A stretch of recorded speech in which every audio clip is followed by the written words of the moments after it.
Okay, it looks like we're live.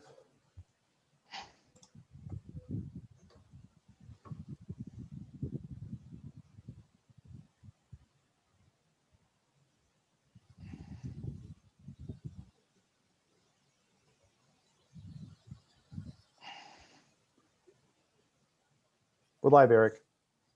All right, thanks, Josh. I'd like to call this special board meeting to order. Start by taking roll call. Beth, if you could help with that.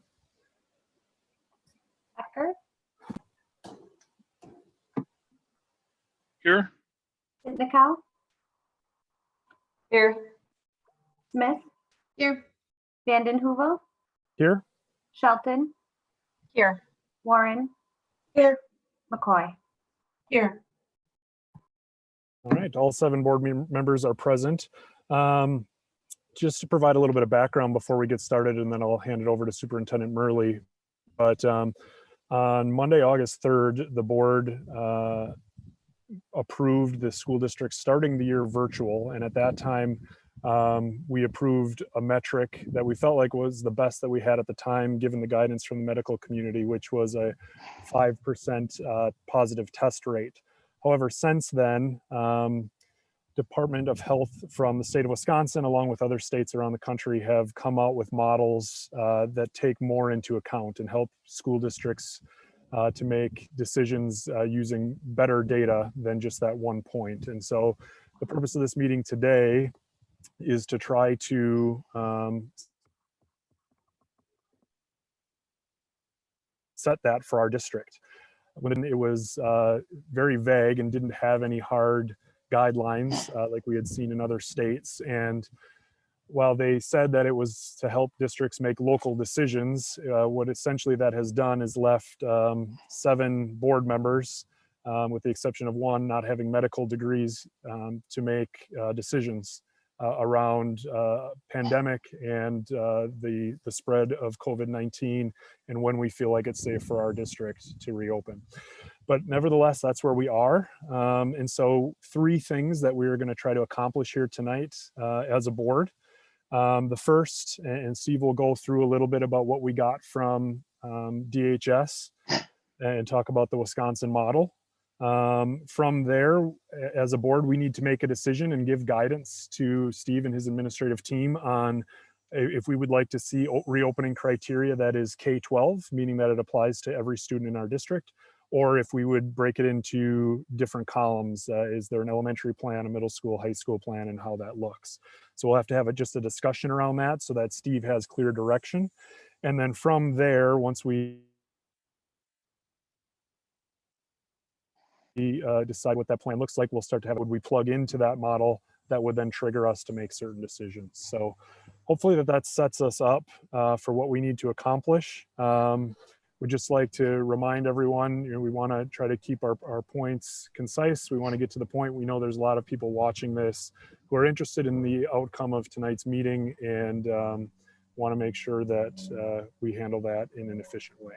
So that being said, Superintendent Murley, I'll hand it over to you to kind of frame us up and get us started.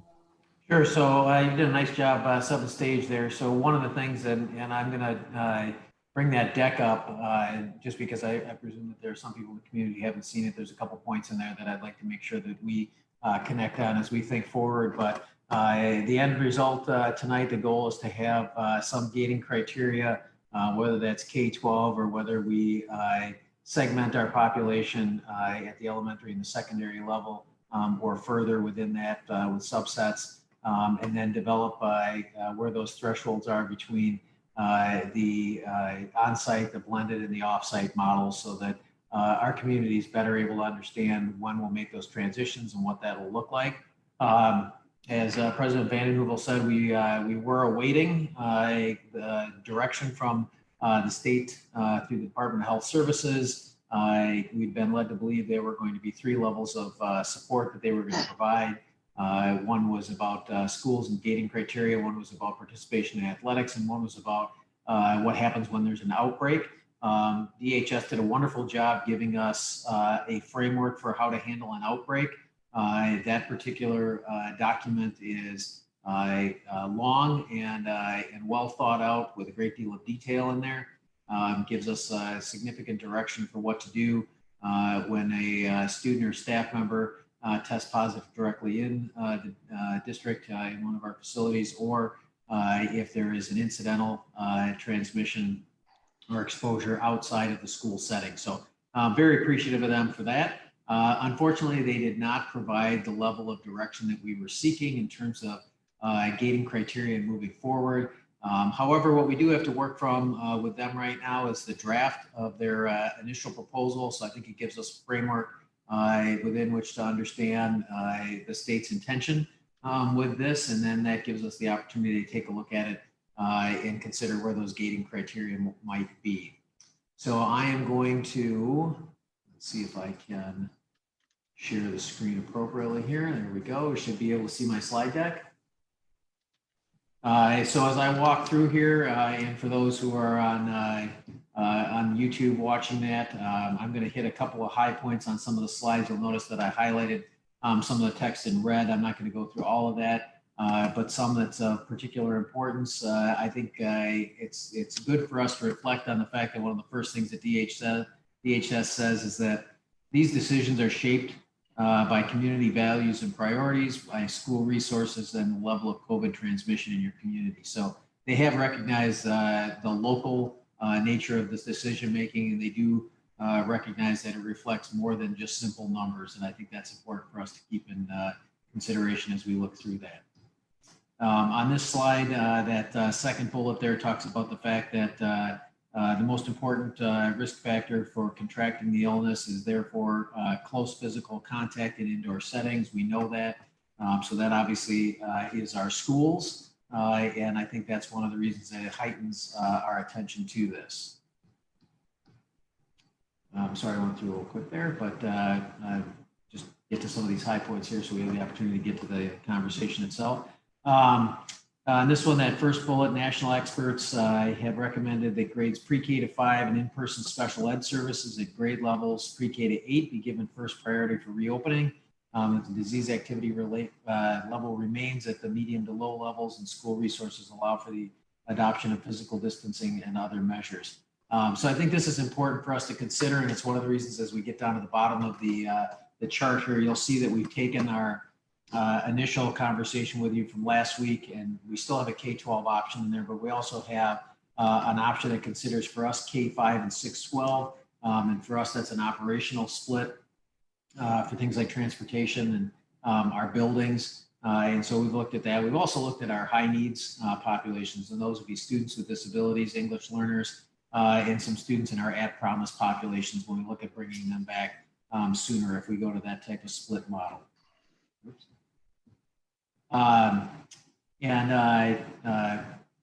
One of the things, oops, I missed the slide. Oh, hold on. There we go. So schools need to have plans to continue providing education and social support services during disruptions. I think one of the things that I just wanted to remind us that we know that we could go both ways on this. And so we continue to work with our community-based organizations to both provide support in an off-site model, also looking at it in a blended model, and then even into the on-site model, and then recognizing that we may go back and forth.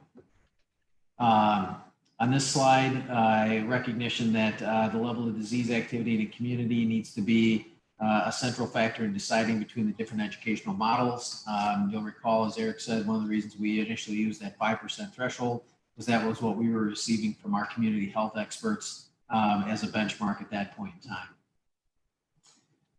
DHS recommends that schools consider physically distanced learning or virtual learning models when the disease activity is medium or high, and consider in-person learning when disease activity is minimal. And so because of that, we then took their chart, and I'm going to show you some modifications on that in a moment. From a key standpoint, as we look at this, just a reminder that we refer to virtual as off-site because we have some students that are receiving some in-person services. Physically distanced for us is that blended model, and then in-person is what we consider on-site when kids are back in class. There are definitions for the learning models, again, community transmission being high, either virtual learning or physically distanced learning. Medium, again, virtual learning or physically distanced learning, and then they talk about low as being in person. I sent out the memo today, just a reminder on that. This is their data from August 19th, and you see that Brown County still remains high in both the case level, the burden level, and the activity level.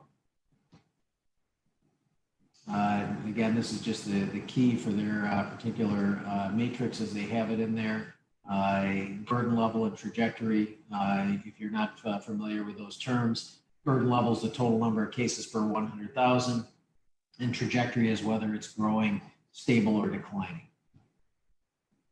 So that brings us to that last slide. Again, we modified this from last week, and you'll notice on here that on the left-hand side in blue, this is the DHS matrix, and they carried with it no recommendations other than what we saw in the previous slide in the high, medium, and low for off-site, blended, or on-site. You can see on the right-hand side, and this is simply a proposal to start the discussion. There's both a K-12 column, and then you'll see there's a column that shows a separation between K-5 and 6-12. And then down below there, you can see the asterisk. We're looking at some of our special populations that if we were to go to a split model, we would consider bringing them back sooner. So what we are hoping the board is able to come to tonight is a determination of where those breakpoints are in that gating procedure. If you look at the information that's in the motions, that's in the board agenda, you'll notice that we have two motions in there as a starting point for the conversation. One is that K-12 motion, and that would be on the left side of the chart here. And then the other one is a motion that would carry for the right side of the chart. So you see it has an and in there. And both of those sets of gating criteria would then need to be included. If you were to split grade levels any further, then we would simply add a third block like that so that it would give us that opportunity to create the gating criteria in between each of those three levels. So in short, that's where we're at. I will tell you that in a glimmer of hope that we might get something at some point in time to look towards.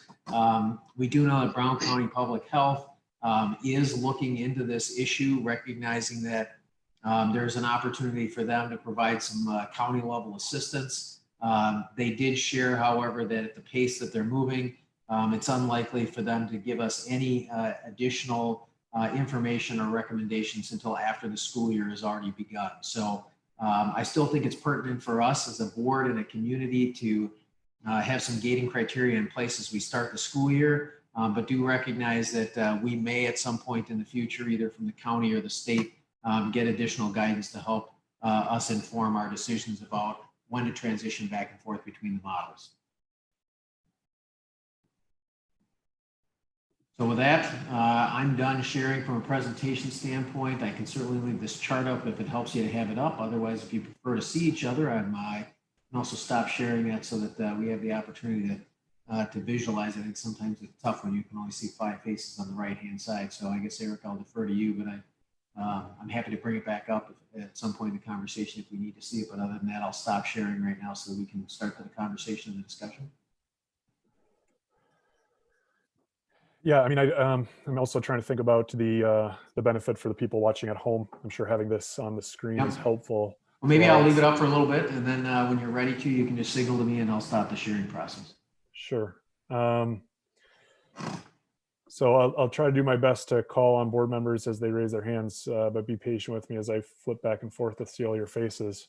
So I guess the next thing for us to do is to have a discussion specifically around, and again, this is meant to provide direction to our administrative team, and we can talk about what the different triggers are, but how is the board feeling about a K-12 model versus something else, K-5 and a 6-12, or I've heard some other options as well. I'm looking for feedback on that. Go ahead, Brenda. Rhonda or Brenda? I Oh, couldn't I'm hear sorry. you. I saw Brenda first. Did you have Okay. your, Okay, that's good. and then Go ahead. you can go next. Thank you. I'm curious what your thoughts would be to considering, I know Dane County has split their elementary K through 2 and 3 through 5 with a higher case burden when gating criteria when the children can go back to school. And I know, I guess, you know, it's I think pretty clear, although not 100%, but that the spread rate for kids that are that young, and I guess I'm not sure about second grade, but I'm there for K through 1 coming back sooner. I think that can you hear me? My We can. internet's cutting. Okay, my internet's back. That the spread rate seems to be lower in that age group, and so I'm wondering if that's something that would make sense to set as a third column in that chart. I'd say the K2 and 3-5 is a rational split point because we often refer to those as either primary or intermediate elementary students. And so I think that whether it's academically or physically, we tend to cluster them in those groups. And so as we look at it really as a pre-K to 2 or a 3 to 5, I think that that would be a rational place if you wanted to split our K5 population. Brenda, if I could just react to that for the sake of conversation. And if I remember from our meeting last Monday, it seemed like everyone was interested in some kind of a split model. My overall preference would be to stay with a K5 only for the fact that I just imagine families that maybe have a second grader and a fourth grader and the disruption that would cause if your second grader could go back to school, but your fourth grader couldn't. I understand your point on the spread rate, and I wouldn't vote down a plan that made a K2 and a 3-5 split. But if you had to ask me for my personal preference, I would prefer to do it K5. But again, I'm curious to hear what the other board members said, and the majority of people felt like a K2 3-5 split was better. I would support it, but it wouldn't be my preference. Can I respond, Eric? Yeah, absolutely. Okay. So I feel like the scenario you laid out could happen no matter what we split. We could have a family that has a fifth and a sixth grader, and we're splitting them. And so I guess my reason for doing it is I feel as if the for a huge part of their curriculum is social learning, and I think it's hard to do social learning off site, and looked at it from the standpoint of potentially relieving some burden on families. So if a family has a kindergartner and a third grader and a sixth grader, a relative or a neighbor might be more able to be home with the older kids if the 4-year-old or 5-year-old is in school. So that was my reason for proposing it, is just to try to see if we can't get that age group back in person sooner. Yep, that makes a ton of sense. And like I said, I'm not protesting against that model, and you make really good points. Go ahead, Rhonda. Sorry, you're on my second page. That's okay. So now I'm wondering the conversation about, because I saw the same information that Brenda's referring to with K2 split then 3-5. Are you thinking, like, what's the data point between K2 and 3-5? Like, what's the actual breaking point for that? Like, how close is that in general? Because when I look at, for instance, when I look at Minnesota's plan, right, they just have everyone essentially in secondary, and they have different case numbers per 10,000 people as far as when they split into blended versus offsite. Are you thinking, Brenda, of the data point between the K2 and the 3-5 as something pretty significant, or is it closer together? I guess I'm wondering about that to begin with. Yeah, and I'm looking as I look back and forth of these plans. the, if you look at the Dane County plan, the grades K through 2 says a 14-day average of 54 cases. So does that number is the same number and would fit in the moderately high rate sets of numbers? Could you say that one more time? You did cut out. Could you say that one more time? I'm sorry. So in the Dane County plan, they have a 14-day average of 54 cases and sustaining that for 4 consecutive weeks.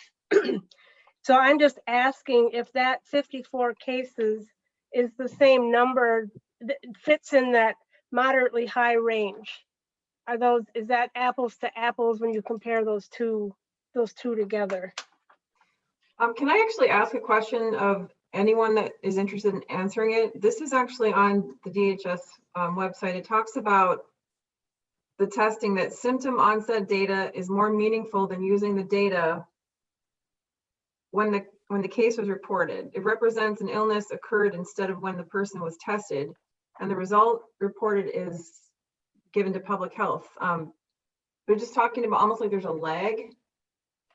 I'm just interested in what people think about this just to begin with before we start throwing out case points of high, medium, low. Do we believe that that actually has an impact? And do we believe that that is something we should be considering when we're looking at numbers? Because I think it's an interesting point to consider. Andrew, if you have a response, go ahead. Yeah, I think it's just interesting to consider and might be ideal, but I think the reality is what you're going to be able to get off of what you're going to have ready access to every day off of the state dashboard is just going to be each day's positive counts. I don't think we would ever get close, and that's why it's always lagged so far back. And I think if we're looking at a couple weeks worth of data anyways, I think most of those effects should be covered. But what I think we reliably get from the state every day that we can use, so we're apples to apples with everyone else, is that positive case number per day. And Dane County's 54, 39, and 19 cases, you have to divide out for their population, but then multiply by 7 because it's per day. So for comparison's sake, it would work out to, I believe that their 54 would actually still be in DHS's high, because that would be 142 in 2 weeks. And the 39 would be on the borderline of the DHS high category, which would be at 103, depending on what you're putting as the Dane County population. And then the 19 cases per day average would work out to 50 per 100,000 per 2 weeks in that county. For what it's worth, and when we get to the recommendations or a motion later, I do think that the DHS 10 per 100,000 total over 2 weeks, I think is a lower level than is necessary for a safe return. And I also think it's unattainable, and you have to get to that low case activity. It would be stricter than any state or county plan that I've found. So I'm hoping that we can find some balance where we are not the most restrictive plan in the country, nor are we the most permissive plan in the country. But Andrew, can you answer if you think that lag is actually, do you believe that those results are preliminary, or do you believe that there's something you could work with? I don't think there's a good way to work with them. I guess if others at the district who have been looking at the data would say otherwise, that you found something, I think really what you get every day is the positives. And sometimes that means you get something weird, like you might get a -1 positive day on Monday usually because they look back and a test got double counted or something. Mondays are the days that tend to show very little activity on the 2 o'clock state report. But in fact, our 1 week stats ticked up a little bit because 10 tests did actually come back before for today, where the last 2 weeks, 0 positives came back on 2 weeks ago, only 2 tests came back on Monday. So there's not a lot of testing. I'm sure there's more than 2 tests in the county, but it's probably the factor of the reporting. And I'd concur with Andrew on that analysis. And I'd also say that one of the other things that we look at that they show on the DHS website is also the deaths in the state. And it's something that they report. So you tend to hear it on the news. That's also a lagging indicator. So for us, both of those are lagging indicators. Probably the thing that I put most stock in when you look at those 2 lagging indicators is the trend lines that you can pull off of those.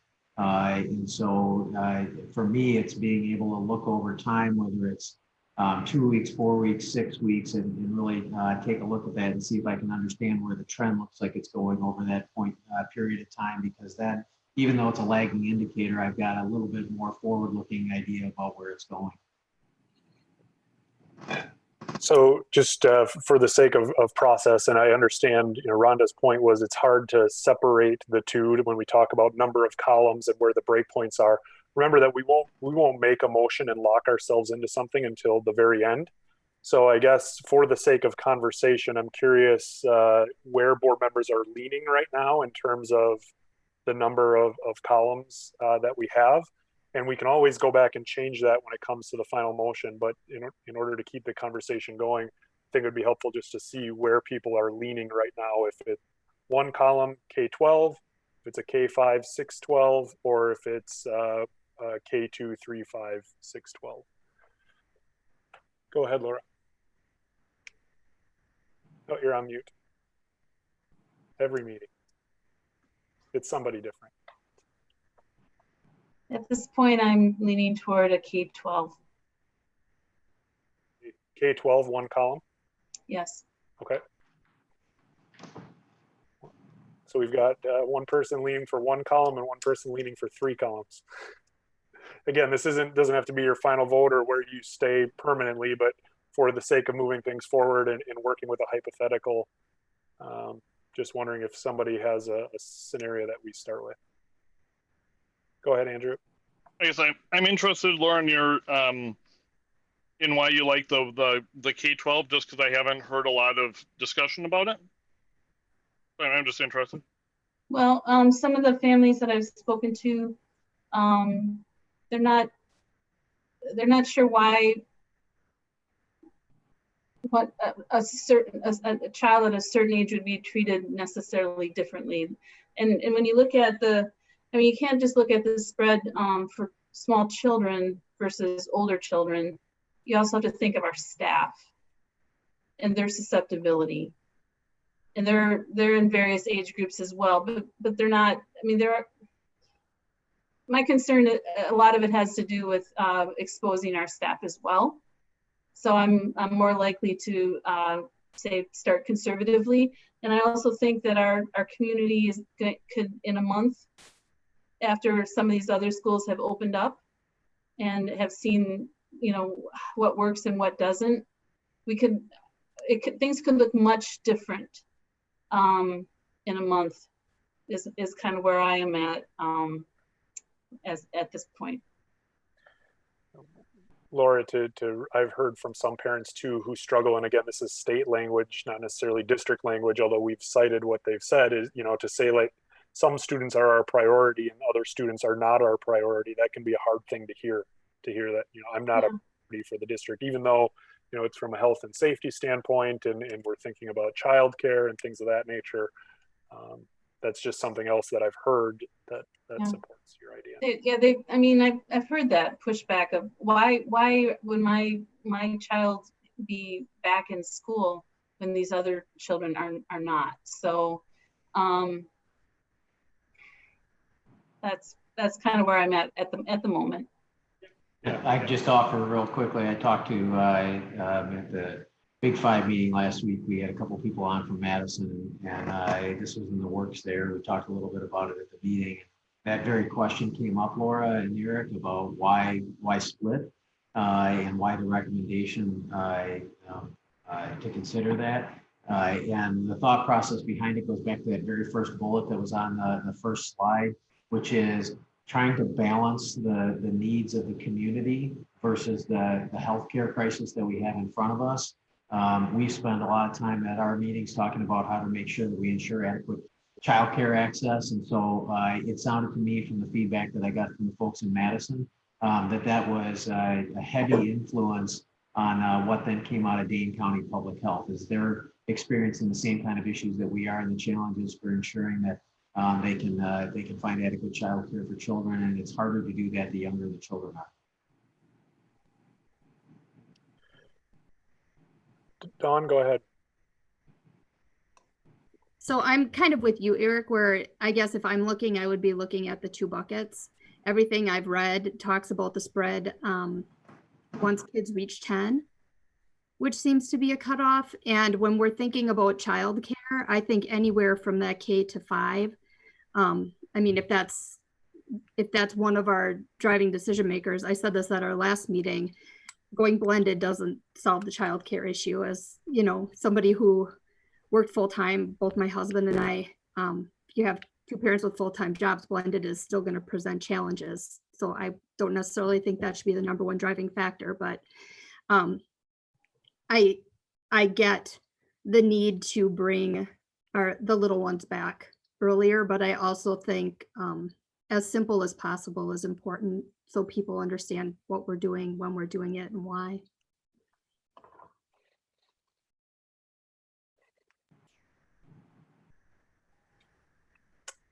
Andrew, I saw yours first, and then we'll go to Rhonda. I guess I'll just throw this out there, and this is probably mostly for Steve, but if because maybe it doesn't make any sense. This is a late idea that I hadn't heard before. I wondered if there's potentially some merit and value if we're going to split, if we split at K6 instead of K5, and the reason being strictly because you would then give the middle schools a chance to open at just a half of a third capacity.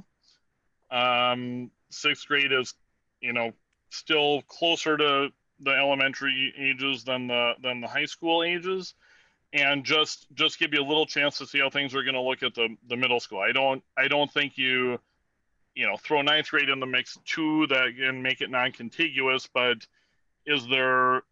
I'm inclined to split into 2 levels, and I just thought I would see if there was interest in doing a K6, just really for that reason. Sure, we hadn't looked at it. I think that's definitely worth consideration. I think the one thing that Dawn shared is what we've been reading, which is when they've done the epidemiological studies, they've looked at birth to 9 and 10 to 19 as those age groups where they've looked at the spread among the populations. I don't know what the breakdown is within, say, for instance, the 10 to 19 bucket. So I don't know if it's less widespread as you get closer to 10. I would presume that to be the case, but that's just an assumption on my part. So your 10-year-olds, your 11-year-olds, now you're start talking about your 5th and 6th graders. So they're right on the edge of that epidemiological transmission data that's out there. So we could certainly look at that. We haven't done any look into it, and partially we were just looking at it from the standpoint of that coherence of the program at either the elementary or the secondary level. So we hadn't been looking at the 6th graders separately. Rhonda, did you have your hand up? I do. So I have a few questions and some comments. When you said the national experts recommend pre-K as the first priority, who are the national experts, and why are they recommending pre-K to 5 as the first priority versus the other groups? So just to get that out there. Yep. So they've been talking about it from the standpoint of who is most readily able to take advantage of online learning. in a virtual learning environment. And the older that students get, the better disposed they are to take advantage of it. Now, that's not a universal. Obviously, we have students that either succeed or struggle at all age levels, but they'll tell you that the older a child gets, the more facility they have with working in the online environment. And the younger, conversely, they are, the more of a struggle it is. And so I think they've looked at it from that standpoint of our elementary children will have more difficulty in an online environment in general than our secondary kids will. Okay, that makes sense. I think it was just good to get that out there Absolutely. for the record. So another question I would have, especially if we're having to distinguish how many columns, I'm interested in, it was mentioned in the slideshow about school resources being, the situation be contingent on school resources. What are the resources? What are the concerns? What's available when we look at like K-5 on its own? It's actually not different than when we look at 612. We're really looking at those 5 key areas. We're looking at facial coverings. We're looking at social distancing. We're looking at hand washing. We're talking about HVAC systems. So when you look at those apply to every building. So it's irrespective of grade level. Those are things that we would do universally across all of them. So when they look at that, I don't think they're distinguishing between those at K-5 versus those at 612. And so for us, we're looking at it as it pertains to all children. So we're looking at those universally across all of our buildings. Okay, so having heard all of that, I'm wondering about with regards to K-5 and bringing some kids into the buildings, what it might, if people could consider or even think about as this kind of, to some degree, a trial run, something that we're kind of not diving into, we're stepping into. All the things you just mentioned, the PPE, the hand washing, the HVAC, how this is all going to work. I personally would like to see something where you're at least, you have some experience, staff has some experience with it. It's not like everyone's just back, and even if it's 2 days a week, maybe that would be something that would help comfort level of people involved. I'm not sure, I'm just trying to think along those lines, and especially if resources are maybe not an issue. I'm not sure if it's been discussed about having, if you had elementary students back, if you would maybe spread them out differently than if it was everyone. Is that something that's been discussed? Using gymnasiums, cafeterias, whatnot?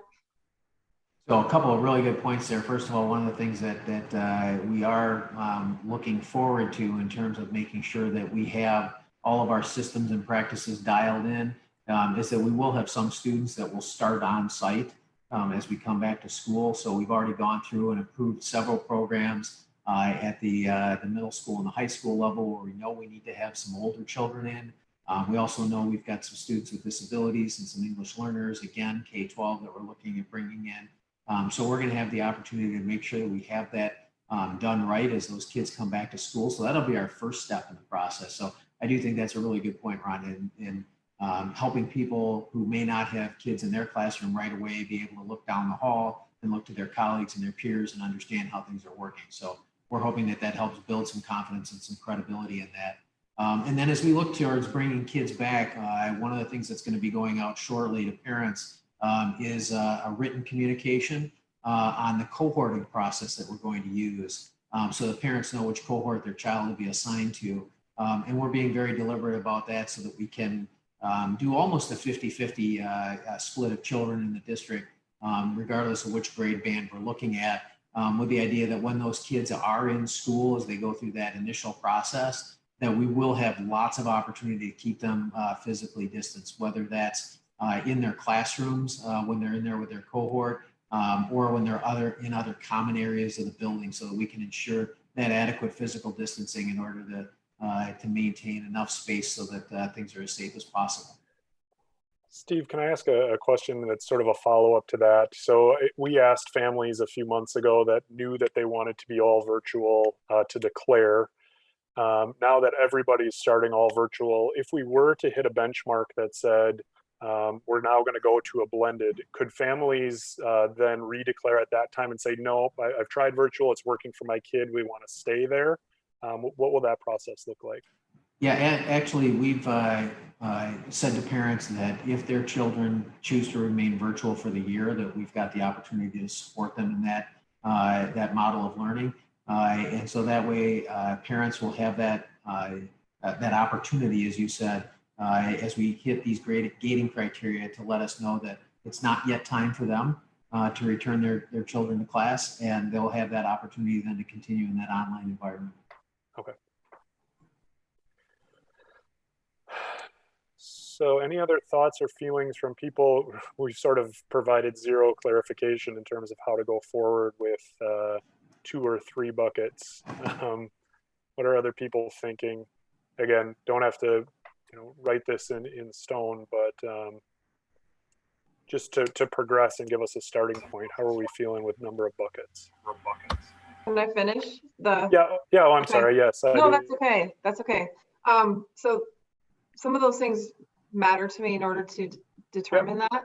Yeah. I guess that's why I needed to know, especially when it comes to resources, as well as the understanding that this would be a nice entree into blended or in person in the first place. I think it's important to know that that's an understanding, and it sounds like it is. So that for me helps me feel confident in a K-5 approach myself. Okay. Christina, do you have any thoughts? Yeah, no, I think the K-5 612 is probably the best bet. Okay. Well, again, we'll get into meatier conversation now, but I think, Steve, based upon where people are leaning at this moment, a 2-bucket approach, a K-5 plan and a 612 plan. Let's go forward with that for now and see how it shakes out, with an asterisk on an ability to change our mind if need be. So I think the next point, again, if you're looking at the deck, and I still have it up, and I'm happy to pull that down whenever we're ready, is to really look at where those gating criteria fall. And so I just arbitrarily set numbers in there. The K-12 on the left side, I just mirrored the color scheme, if you will, the DHS provided us, which is the high, medium, and low. You can see on the right-hand side where I looked at splitting into 2 groups, the K-5 and the 612, obviously significantly more aggressive with our K-5 kids than with our 612 kids.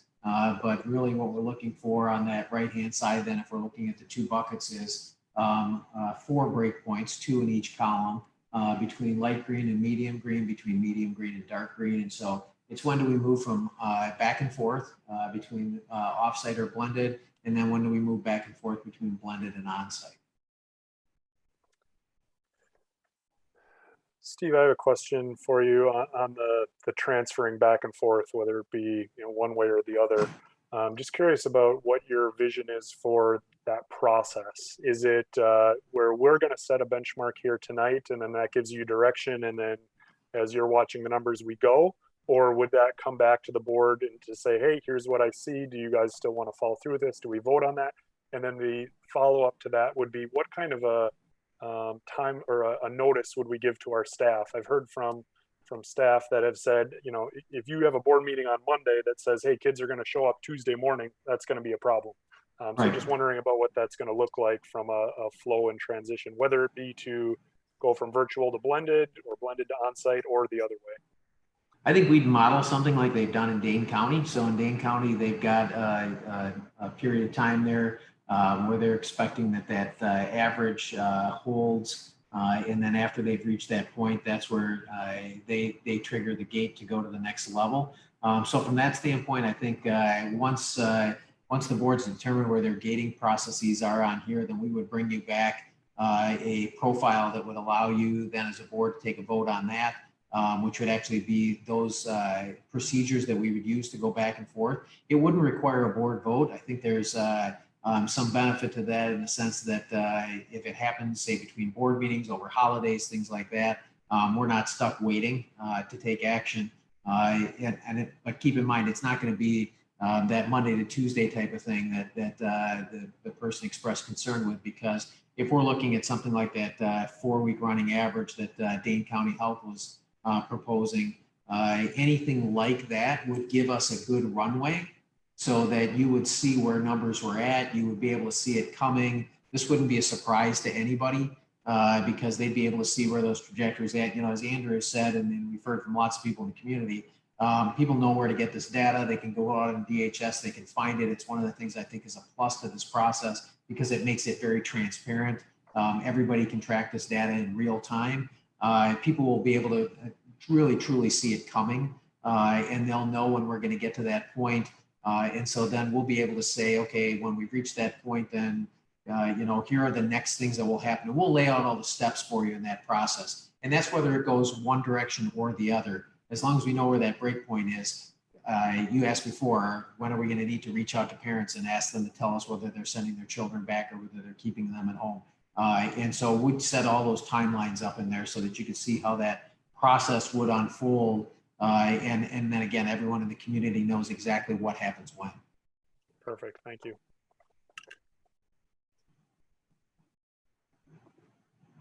Go ahead, Rhonda. Are we looking at when you're taking the numbers and you're looking at breakpoints, are we going to be also not just looking at cases, but are we also going to be looking at hospital capacity? That's a really good question. I know when you look at the Harvard protocol, that's one of the things that they talk about is can your local healthcare system handle an increase in incidence? Because you may actually you may have low test rates, but you may have a high hospitalization rate, which means there are very few beds that are left out there. That has not been one of the metrics right now in terms of a formula. It is one of those things that they have used to take into consideration, and we frequently receive reports on that. But that hasn't been in a formula, at least none that I've seen so far. In terms of schools, it's been in there in terms of communities, when the community is looking to decide whether or not they should adopt stricter measures, but it hasn't been applied to schools that I know of. Okay. Again, going back to the Minnesota plan, they're looking at cases per 10,000, correct? Yes. Is there a reason why we would not do that?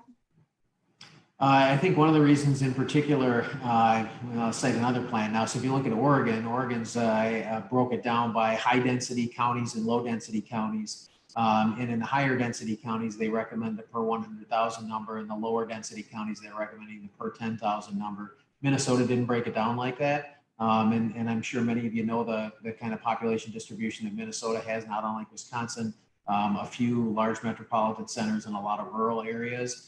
My presumption is, without knowing any more, that perhaps Minnesota looked at that 10,000 metric because of the number of small rural counties that they have.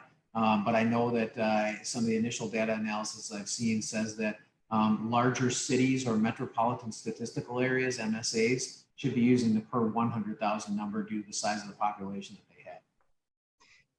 Okay, I do not have this. Do we have it figured, maybe Andrew does, with regards to the Minnesota plan of what it would look like per 100,000 with their approach? Andrew, do you have anything with that? Go ahead, Andrew. Yeah, so you just multiply it by 10. So the Minnesota plan would start elementary back hybrid. You could do below 500 cases in 2 weeks. You could bring back the rest of the kids hybrid below 300. And then you could bring back elementary, could come back full-time below 200, and everyone could come back full-time below 100. And now I think that, in my opinion, I think the the Minnesota criteria is a bit loose. I would be concerned about, I mean, 500 is about where we were at our worst peak in Brown County in April, and I would be uncomfortable. I mean, I certainly would have wanted schools closed, then for sure, knowing what we know now. The Oregon plan is the strictest in the county. I applied their data to our numbers, and we would have had 0 days of any hybrid or anything under the Oregon plan, and we would have been open. Some kids would have been in the buildings every day under the Minnesota plan. So I think we should be a bit stricter than Minnesota, and I'm working on getting my headset charged. That's why I have my mic might not be great right now, but it should be good again in a few minutes. But I think Minnesota is surprisingly, in my opinion, surprisingly permissive. But yeah, you just multiply it by 10. Andrew, if I could ask you a follow-up question. One of the things that you had talked about last week is, putting together a plan that is unattainable. And, I certainly am very curious, as Laura mentioned earlier, about what happens in other districts and what we can learn and read and respond to. But I also don't want to put together a plan that's impossible and means that schools will be virtual for 5 years because we've approved this plan. So given what Steve has on the screen now, again, which is just a starting point, I'm just curious about what your reaction is to that against your comment last time about not having a plan that's unattainable. Well, if we're talking about full on-site for everybody, that doesn't happen until you get to what the state considers a low case activity burden. And you can't get to that until you get that number down to 10 every 2 weeks. I've found no jurisdiction that is that strict in the country.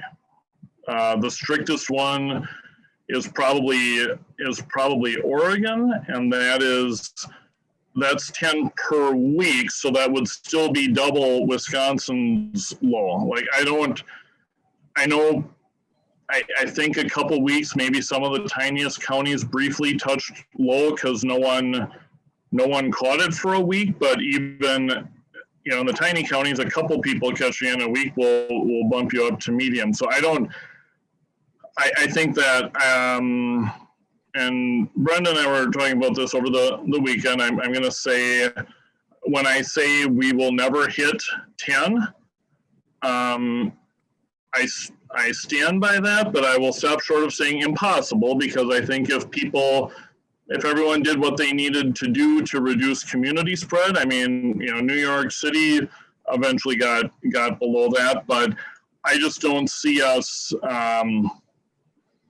I don't see us ever getting to that low case activity burden. So that, I guess I would call that, I think it's unattainable. I think if we were to set these standards, and I understand why you pick something as a starter with what the state levels were, but I think that's unattainable. So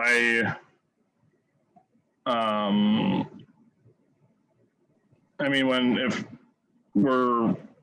you're ready, I kind of took input in conversations I had and came up with a motion. If people are interested in seeing it, that I think maybe finds some middle ground that might be able to be supported by the board. Okay, why don't we just hold off, see if there's anybody else that wants to react to what's in front of us, and then we'll go from there. Dawn, why don't you go ahead? So Steve, I just want to make sure I understand, when we talk about full on-site, we can't meet CDC guidelines around social distancing if we have all our students in our schools. Is that correct? That's correct. We'll have to make some compromises if we have all children on site. Okay, I think it's important when we look at the numbers to understand that in order for us to bring everybody on site, we will be, our decision is we are going to do that, knowing that we will not be able to meet CDC guidelines around social distancing. Can I ask for clarification? Yeah, go ahead. I'm from Dawn. So when you say when we bring everyone on site, are you referring to everyone as in all students or I'm all talking, students? I'm talking about the on-site, not the blended. So if you're looking at the graph when we talk about the full on-site, not the blended. So then you're referring to all students, not just K through 5. Yes. Okay. Anytime we get into that dark green band at the bottom, so It's everyone. probably the easiest visual for you is think having 2,000 kids in Preble, right? So we're going to struggle to make sure that we keep them physically distanced in the hallway, passing between classes. Regardless of how creative we are, we're going to struggle with all those kids on campus, trying to make sure that we feed them in a socially, physically distanced manner. So we know when we get to the on-site model, just given the physical capacity of the district, we'll have to make some compromises on distance between children, both in classrooms and in things like passing times at the high school. But to reiterate, blended, we could meet. Right. with the That's guidelines. yes, Rhonda, that's a great distinction. Thank you for making that. When we're in the blended one with half capacity, then that gives us that ability to do the appropriate physical distancing. Okay. Steve, does that apply to busing too? So I know when we talked about full on-site, we can't meet CDC guidelines around busing, but in the blended model, are we able to do, I believe it was every other seat on the bus. Are we able to do that with blended? We will be much closer because of the way that bus seats are constructed. If you think about 6 feet, we may be a little less than 6 feet, but we certainly won't be in the every seat model. So every other seat's going to get us close to that physically distanced on the bus too. Thank you.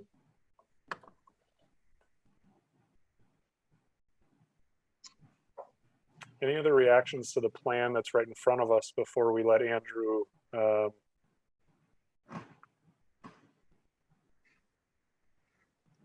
okay. Oh, Actually, sorry. Go. can I just- Yep. Nope. Yep. There is discussion out there about testing capacity, and then I've brought it up before. And there were people that shared an article or two with me about what the Health Services Secretary, Andrea Palm, has said in regards to testing capacity. I mean, the headline basically says the state lacks ideal coronavirus testing capacity for reopening of college campuses and schools. But then as you get into the article, they basically they commit to having, they said they've been able to handle outbreaks and they're going to prioritize the testing for public health and others on the ground locally. When we see them, we certainly will want to do that in the context of school. Because there has been conversation about testing capacity and what that looks like and what that does to the numbers. And I had also talked with county health services director today, and it's my understanding that there are tests available and that there are tests coming in. So it's just to make sure if anyone's concerned about that at this time. It seems like the testing capacity, they're committed to it, and it seems to be there right now. There seems to be almost more tests than necessary to even utilize right now in the county from what I've been hearing. So I think that's an important thing to just touch on, bring up, and note. And one of the things I'd offer on that one is that they've been sharing with us that the testing processes continue to evolve. That they're hopeful that in the not too distant future, they're going to be able to introduce some new protocols for testing that hopefully will speed up the response time, because that's the biggest concern right now that we're hearing when we talk to the public health professionals is there's such a lag in some cases between when tests are done and when they come back that sometimes the data is, if you will, too late because that person who's been infected has been in proximity with others and is spreading the virus before they even know that they have it. So we're hopeful for that more rapid turnaround.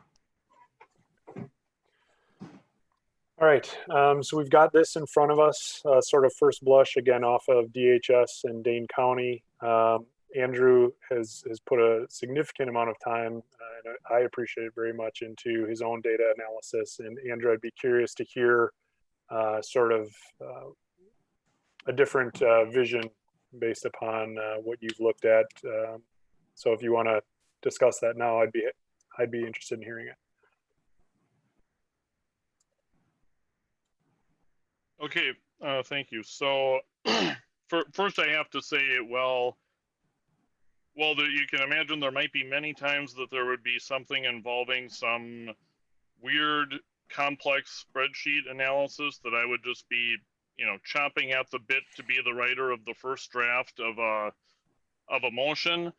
There's nothing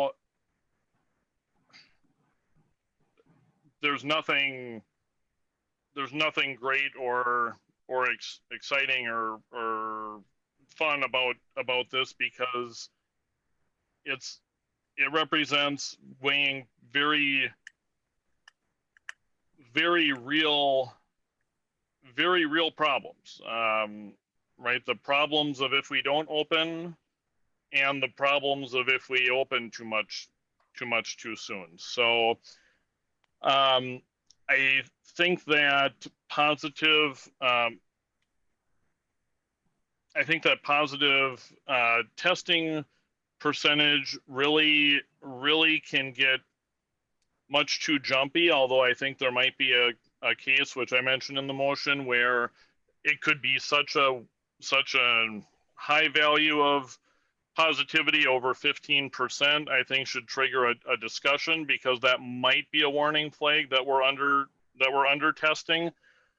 But even if you look at the 1 week positivity positive test number today, not today, 2 days ago, because 9 days ago we lost a day where 1,100 tests came through, right? So those come off and you have a bunch of positive tests. So I think case activity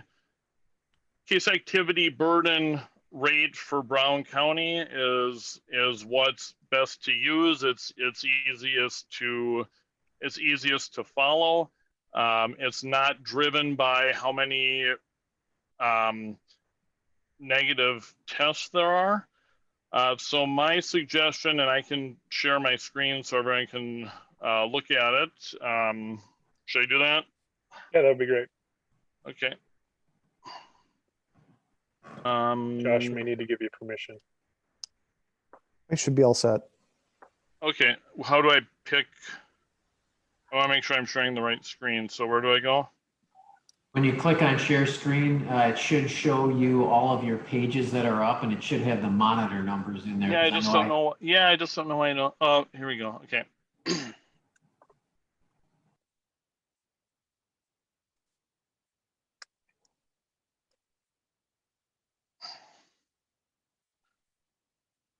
Okay, so this is what I came up with, and for what it's worth, it is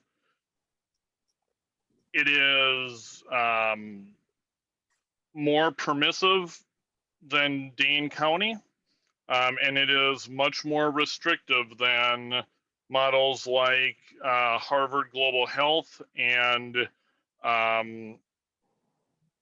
it is much more restrictive than the state of Minnesota, but it is somewhat more permissive than Dane County, and it is much more permissive than Oregon, which I think is probably the strictest state. It's the strictest state I have been able to find as far as their metrics. So my suggestion would be that for K5, we would look at trying blended when we reached 100 per 100,000 population for 2 consecutive weeks. And then we would try full elementary on site when we got that down to 60 for 2 consecutive weeks. That we would try 612 at 80 per 100,000 per week for 2 consecutive, and blended to on site at 40 per 100,000 population for 2 consecutive weeks. The trajectory rate is very hard to hit, but if you hit it, it suggests that something major is going on. So I would add that a significant positive trajectory rate between the 2 most recent weeks, or a 1 week positive test rate over 15% in Brown County, will trigger an emergency board meeting to determine if an exception is necessary. Though I think it's not likely you would be dropping below 100 for the second week in a row. It would be very, very hard for that to happen at the same time that the case trajectory was positive, but I didn't want to completely rule it out in case there's a last minute really bad sign.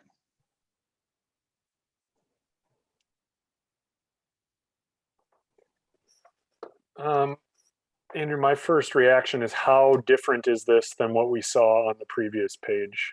How does it shift those triggers compared to the other one?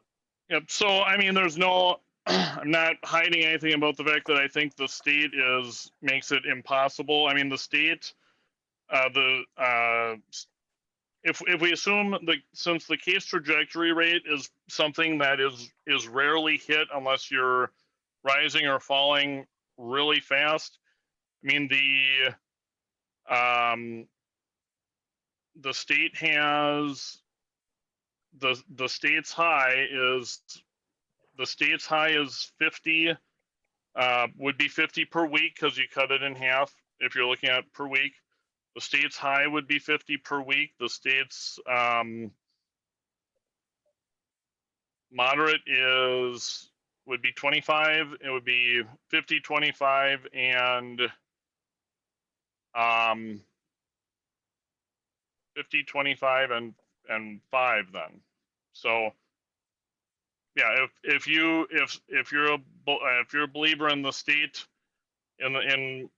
although the state of Wisconsin didn't really tie that to schools either, I guess if you look at the state of Minnesota, though, they would have 500 here, 300 instead of 80 here.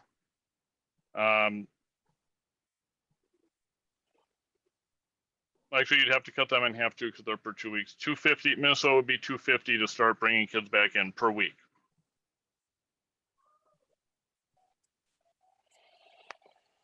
Dane County,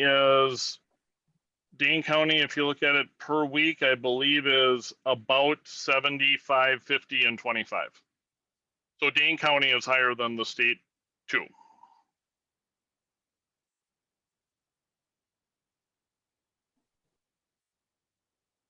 So this is taking those numbers from the state and bumping them up by.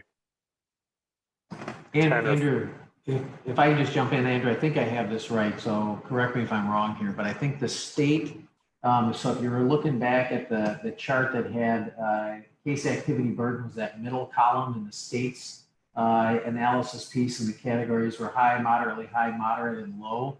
And their burden rate, so they have 4 levels in their burden rate. And the high level is case rates greater than 100 per 100,000. So that's very similar to what Andrew has on the screen right here. Their moderately high is 50 to 100. Their moderate is 10 to 50. And then that low was under 10. So I think if I'm reading yours correctly, Andrew, yours at the top end looks fairly similar to DHS, and you simply bring that bottom end up to perhaps a more attainable level to get back to onsite. Am I reading that right? Well, unless I'm misunderstanding the state, though, I think the state is a 2-week total. Oh yes, I'm sorry. The state is a 2-week total.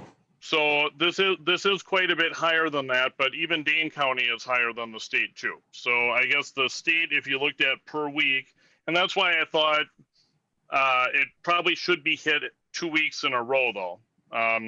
So yeah, so the state of Wisconsin, if you split it out into a per week, would be 50 and up, 25 to 50, 5 to 25, and the low would be 0 to 5. And again, Dan, but that's honestly, I don't think though the state's high, medium, and low are reasonable for most communities with schools, nor did unless something new has come out, the state didn't make those for schools either. They came up with, here's a high, a medium, and a low, and a moderately high. So I guess I would also say that Harvard global health, which is I would argue takes a health first perspective versus an economic factors first kind of perspective. Their definition of high, where you could start bringing people in, is 175 per week to start bringing in kids, and 70 to start looking at possibly full on-site options.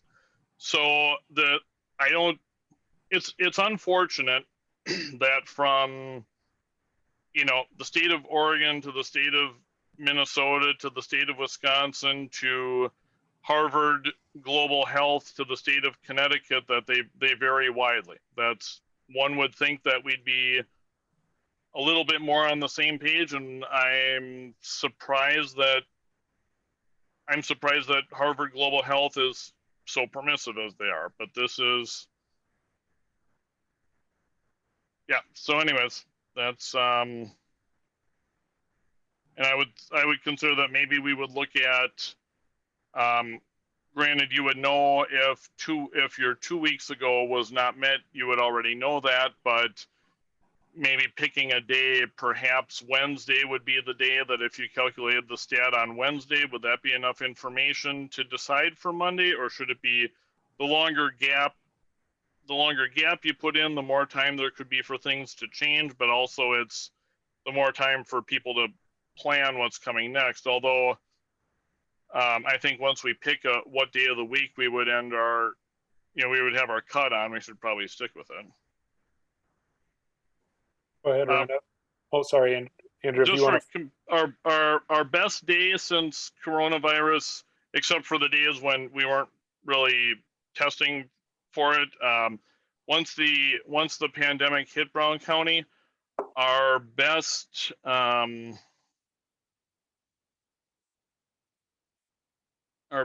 week,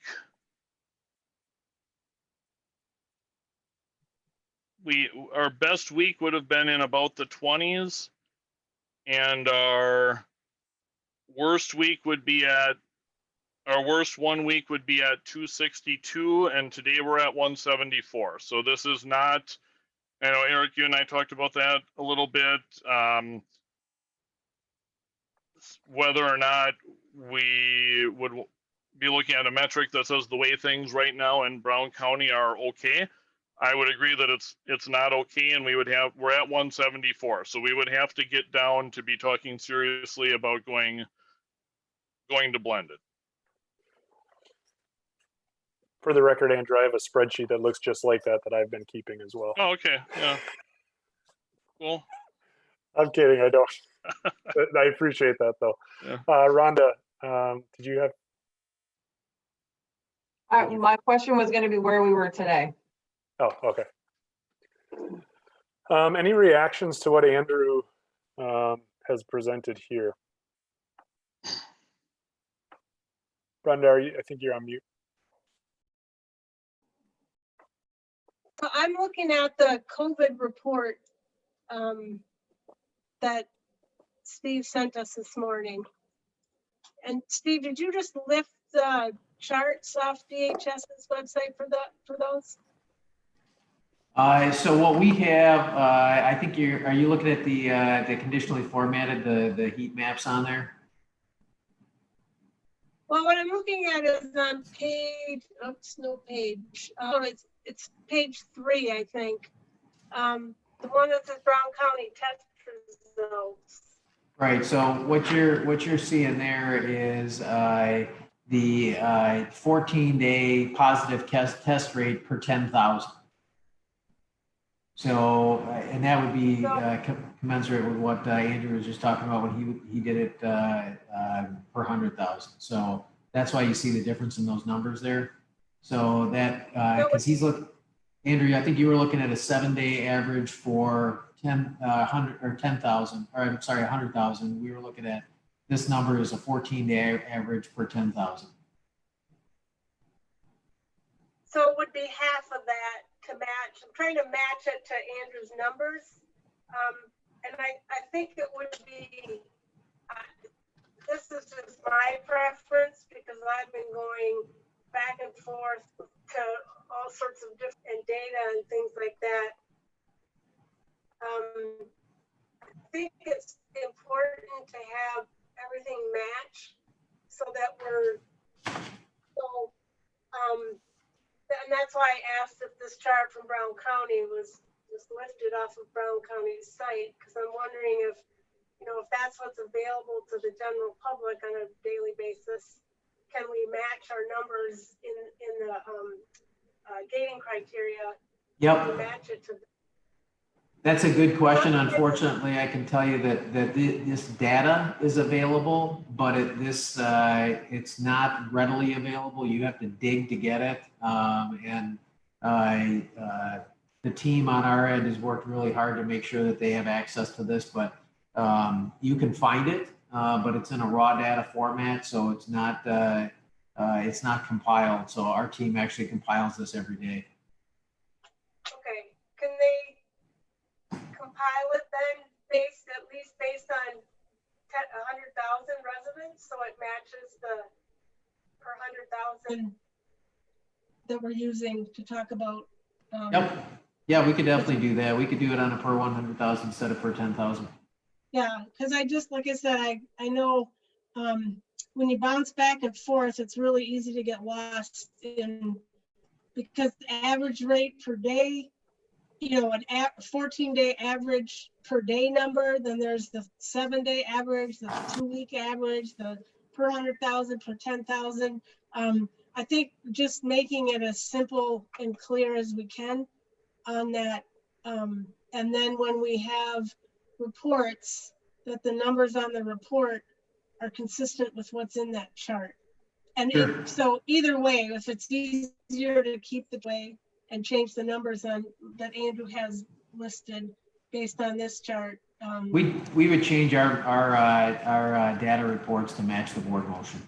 Okay. And you know, one of the things, and Andrew pointed this out already, but you know, it's interesting because in the Harvard information, they give it to you on a daily basis instead of a weekly or a bi-weekly basis. So unfortunately, everyone seems to have a different measure for this.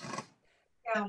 So if you go out into the country to see what the rates are, it's, everybody's reporting it differently.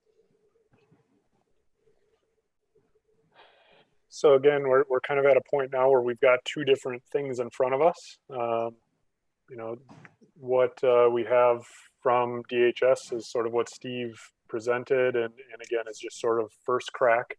And then Andrew has done a little bit more analysis and seemed to have compared that to other places. So looking to just continue moving this forward to see where people are feeling in terms of their comfort level as we try to approach making a motion here. Go ahead, Rhonda. So are we looking at this in regards to K5? Have we determined if we're looking at it that way right now, or are we? Yeah, I mean, I think that we're right now through the lens of K5, unless, you know, something triggered where most of us were feeling differently. But Okay. a moment ago, people were feeling like a K5, and that's the way that Andrew has this motion written, I believe. Yeah, K5 K5 on the top, 612 on the bottom. Okay. Sorry. Now I see it. Yeah, no, that's all right. And Okay. chances are, if we got the virus under control a little better, you might hit these these might come relatively quickly if you look at how steeply it declined last time, although then again, it declined last time with maybe more stringent measures than are happening now. So I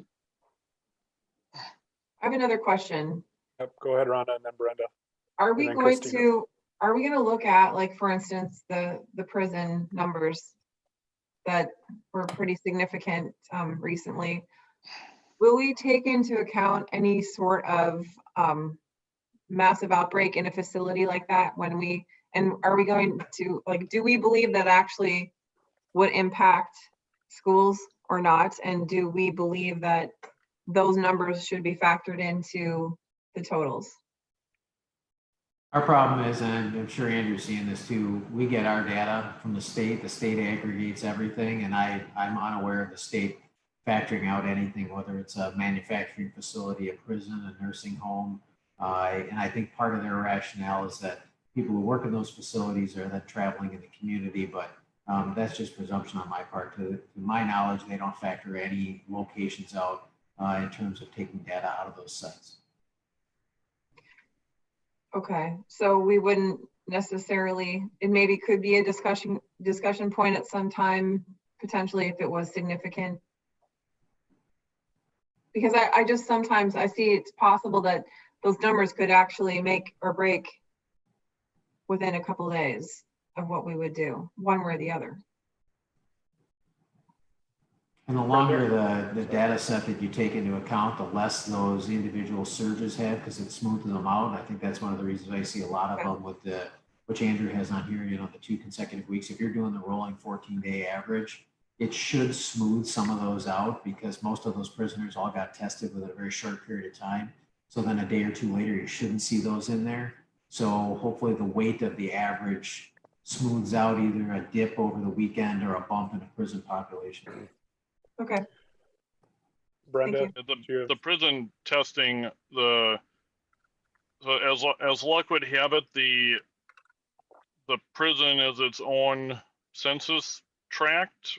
So right now, as of today, there's, since whenever they, I mean, well, they've had some tests from the beginning, but the running total so far in the prison appears to be 201 positive, 795 negative, which means probably all residents there have been tested, which is another thing. They're probably going to get tested again. So in a couple weeks, that would be a huge, and part of why I'm glad to be kind of off of the positivity number is the prison might get tested again and no one will have it anymore.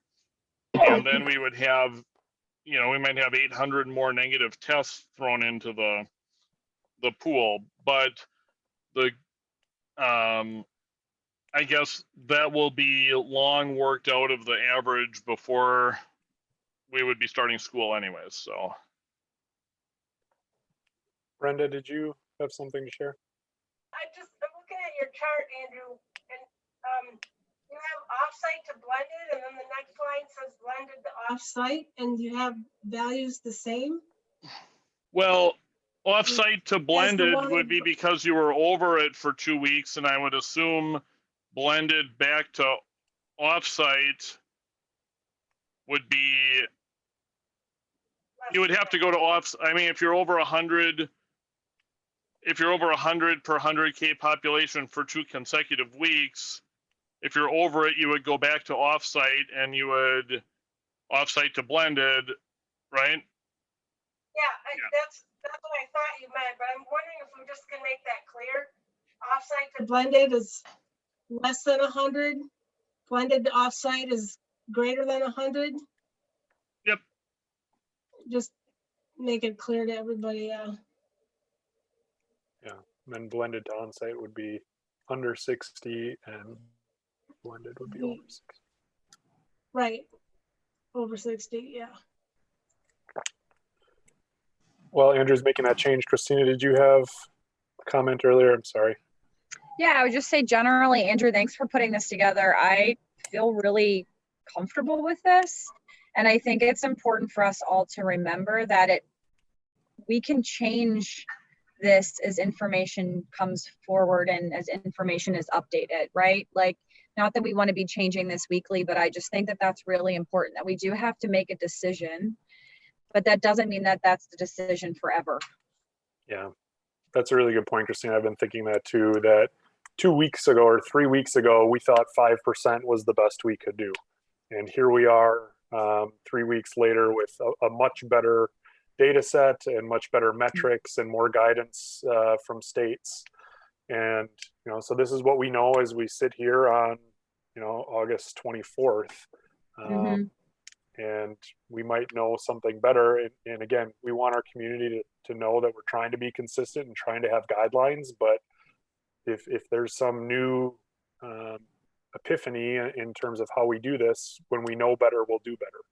Right. And Exactly. maybe if I can just jump in and offer that I do know that, like I said, we have word that County Health is working on something that, much like Dane County is doing, and actually Winnebago and Outagamie are also doing some things. So I think that in the absence of any kind of directive from the state, which I think most county health departments are really waiting for, they've now stepped up their own game and they're looking to provide guidance to everyone within their county, public schools, private schools, et cetera, so that we've got a little bit better idea of what to do. So one thing that we might want to do is as Andrew's getting this done is, if as a board, you take some action, you move forward to this, that'll give us an opportunity to get this to County Health and have them take a look at it and give us any feedback based on the modeling that they're developing. So Christina, to your point, if they make any recommendations for us to reconsider, we can always bring those back to you too.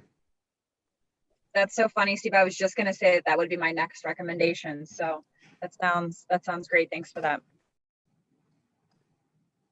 And Andrew, is there a reason you picked the length of time? Because I'm looking at the Dane County plan, and they've said they reached that target, or the target is sustained for 4 consecutive weeks. And I'm just curious what your thought was, especially considering that the there's a lag sometimes between the testing and the case numbers. The positive tests and the actual case numbers. Yeah, basically it's just that most places I saw that did a burden number, we're just looking at a 2-week total, or even we're looking at, some were even doing it off of 1-week totals.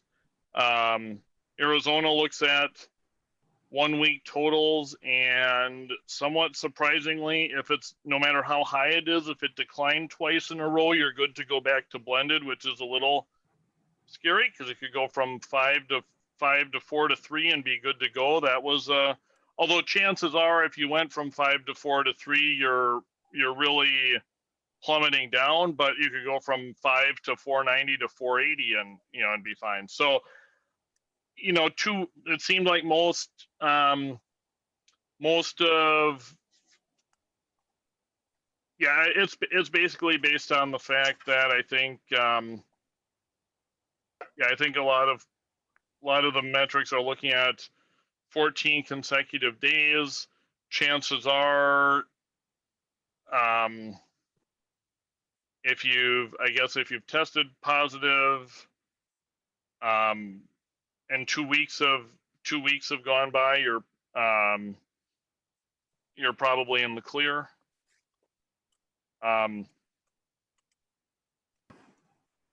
I guess also one more thing about it is if we were to have that number be 3 or 4, we might be unnecessarily hamstrung by a positive test from 4 weeks ago that the person clearly is not infectious or spreading anymore. So it would seem, I don't know what we're gaining in safety by looking at a case that certainly would be resolved by now. That's why I was more worried about the two recent weeks.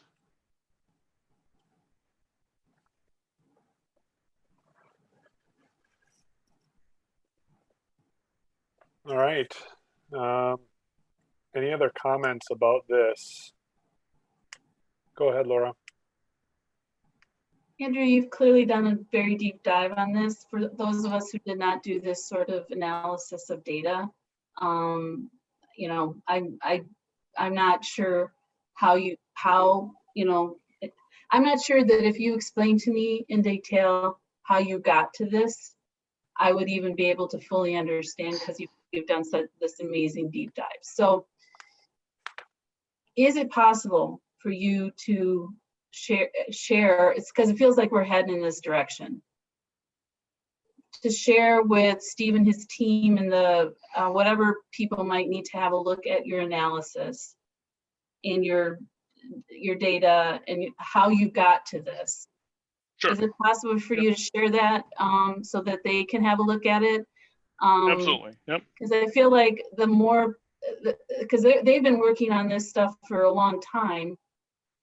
And I would just feel more comfortable if it felt more like a team approach on this.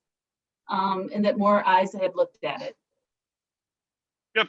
I am, and I know that I'm somewhere, on the spectrum of, I know there are some people who are more, would be more restrictive about opening than this. And, I think everyone has done their own investigation, and I'll certainly share the whole spreadsheet with the board, but this isn't going to make people feel any better, but I'll just show you what happens if you apply other states' plans to our data since COVID started. Just Before you so, start, Andrew, what's that? before you start that, what is our number today? Is it 130? 171, 174, 171. Okay, that's our average. That's our most recent week's average.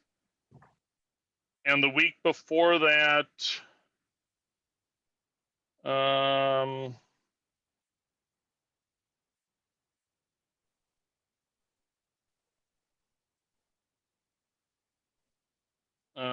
So if I'm back to,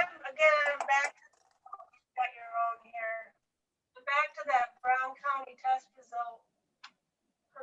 And that I see as of yesterday, the running 14-day average was 26. So, and it's per 10,000. So that's 267 per 100,000 divided by 2 because it's 14 days instead of a week. so if, yeah, And I get 133 when I do that. I think you have to, you're looking at, so I never look at the county page. I think the county that, are you talking about their daily infographic that they do? No, I'm looking at what Steve sent us this morning. COVID update for this morning. Let me just pull it up. Make sure. It's on the 3rd page.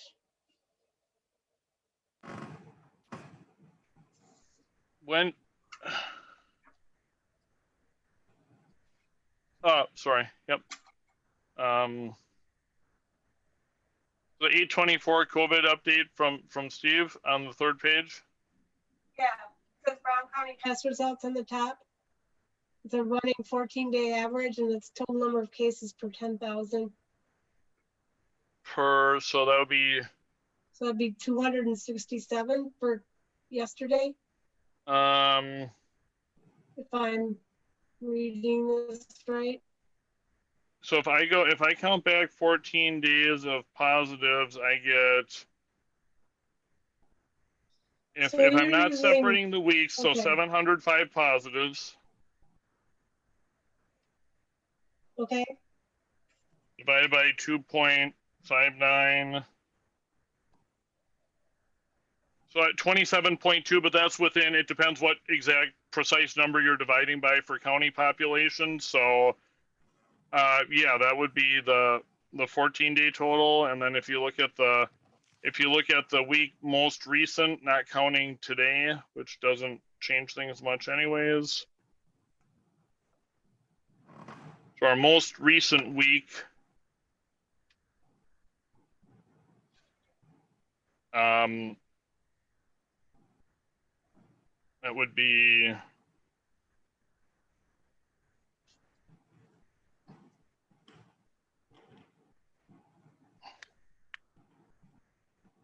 yeah, it looks like about, yeah, 27 seems about right. So it would be about 13.5 or 135 for the 2 weeks, but the most recent week was not good. Oh, okay. So that's where you're getting. Yeah. Okay. So again, if we're, yeah, if our number is per week, then this report should be per week too, so that it's, right, Steve? Do you see what I'm saying?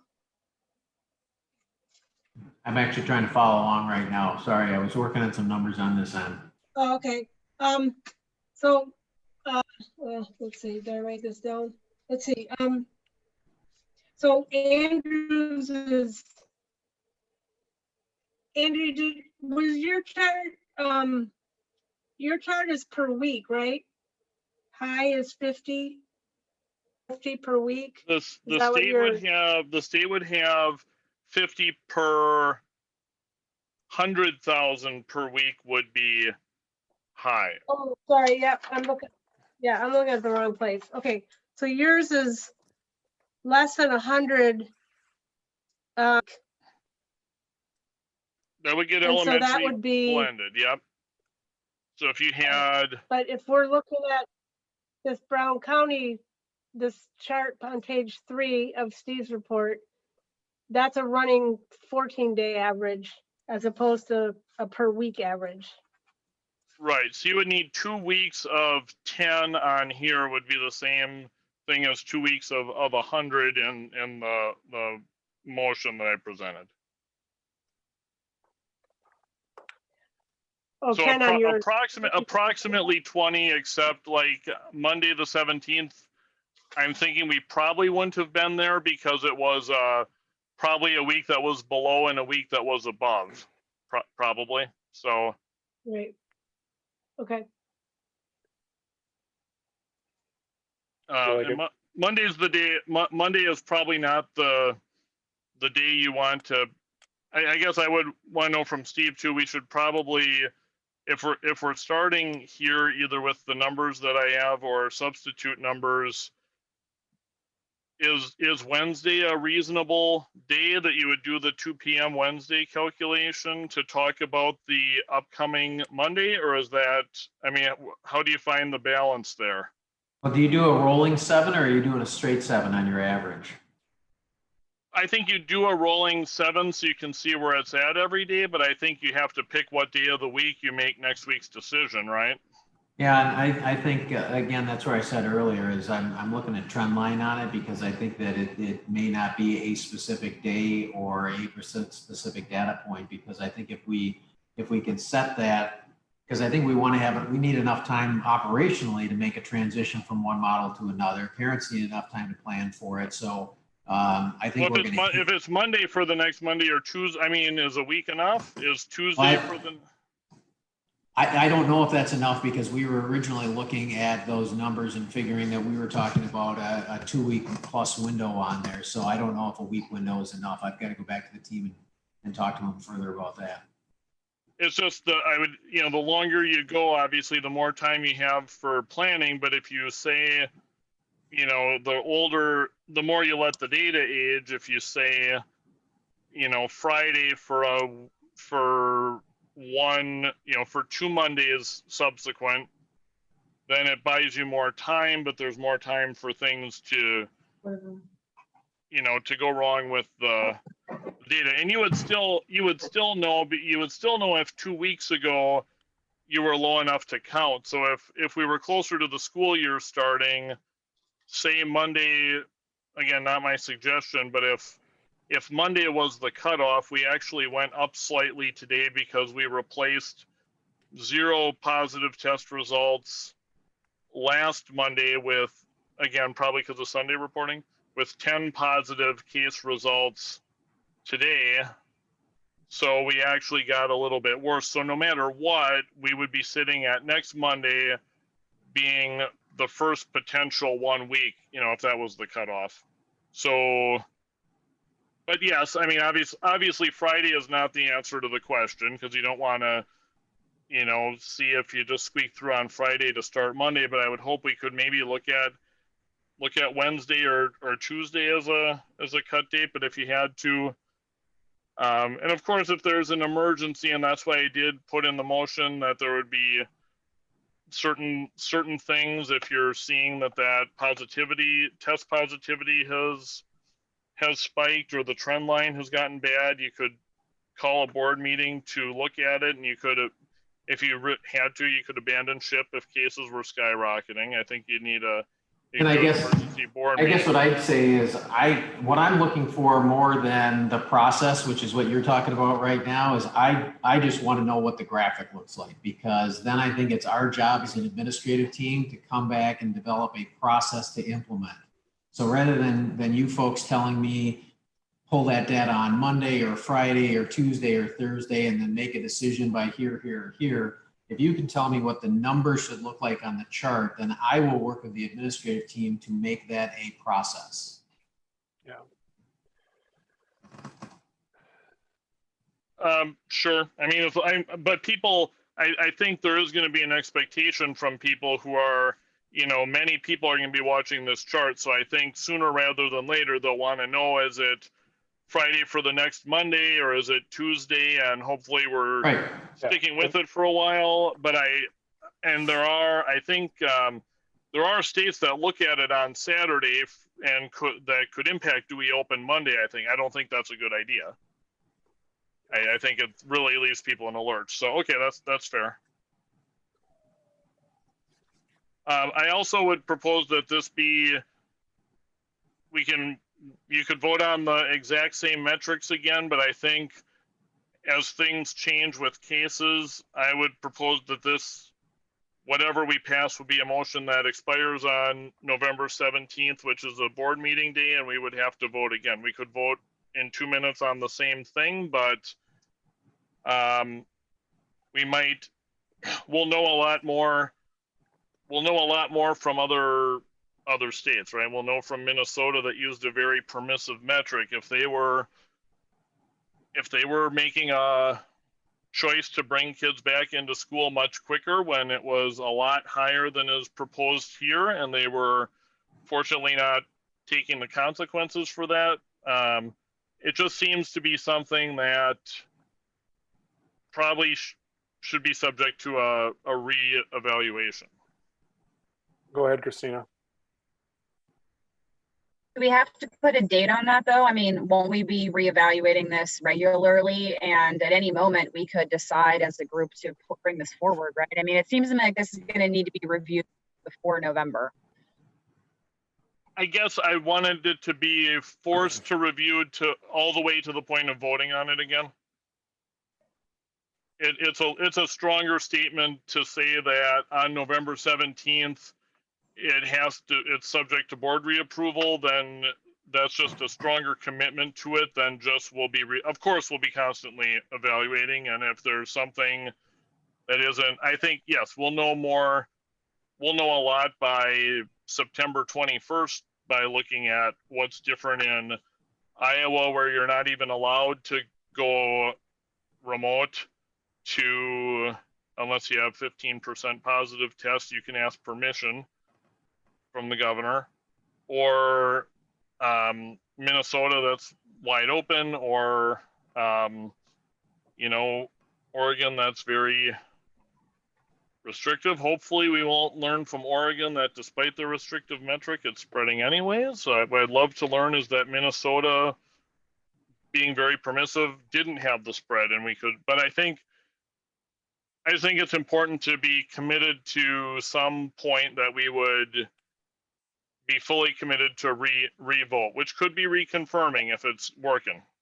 Well, and I guess to your point too, you could put that in there to say at the very latest, that would be, we're putting a deadline. It could be sooner, but we're committing to the community that will be, that will be a part of our schedule. I'd almost feel better if we put October. I kind of was thinking the same thing, Eric.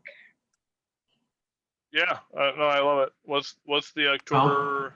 The reasonable response to that is actually to say it's set forth below and reviewed every month. Yeah, right. I don't know if I want to be voting on the metrics again every month. That could imply that could look weird too. But I think there should be a date where we have to. Oh, we review them all the time. Yep. But I think it should. It's a little higher standard to say that there has to be board reapproval. But I'd change that to October. Andrew? Yeah. Could you talk about what the reasons why you feel you don't want to do this every month? Can you Well, say, I want it on the agenda every month, no question. I just, no, the voting on it every month? yeah, I mean, any member could call for it to be voted on again, but I'm trying to strike a balance between some consistency, saying we're going to be monitoring the science and there can be new scientific developments, but also not that every month we're picking metrics, and maybe if two board members become a little more risk averse and two board members become more permissive from talking to people in other states or whatever, I guess I don't want to be all over the map with how often we'd vote, but 3 months or 2 months seems reasonable that we would revote then. But couldn't we make a motion at a meeting to amend the, I think it should be an Metrics? actionable item at any time, but if you, again, there's a difference in, I think it's too important of a thing to just, right, if no one ever makes a motion, it could still be the metrics we're using in March, and I think it's certain that there will be so much more information by October or November that it's worth a forced revote. But yes, you could have one sooner if you need it. And I think anything related to COVID should be posted for possible action at every board meeting. All right. I think we're just about ready to take a vote. Noah, did you? Oh, sorry. Let's go Brenda and then Noah.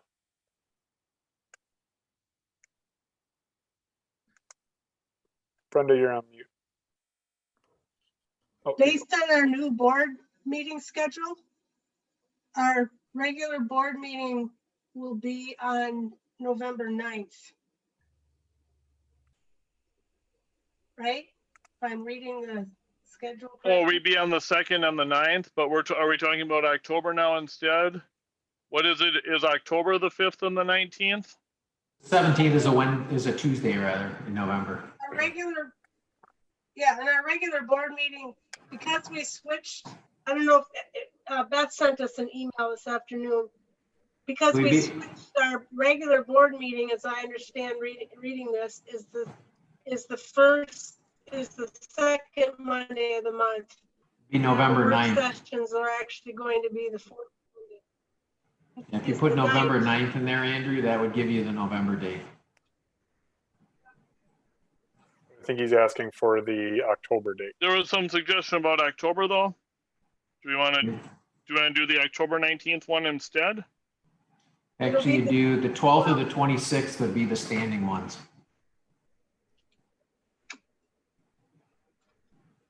So we're doing the 2nd and the 4th, and okay. Our regular board meeting is flipped too. Our regular board meetings are the second. We can do that on the 26th. That's not a problem to add that to the 26th. Except if we want to have it actionable, it'll have to be Yeah, a we just schedule it right before the work session. actionable meeting. Okay. Okay, so October, is there a regular board meeting? I don't know, October 14th, now we're less than 2 months. I guess I like November, if November 9th is a regular board meeting, maybe I'd be comfortable. Oh. Okay, Noah, let's make your comment, and then I think people are ready to vote. Oh, we'll go to Dawn. Okay, thank you, Mr. President.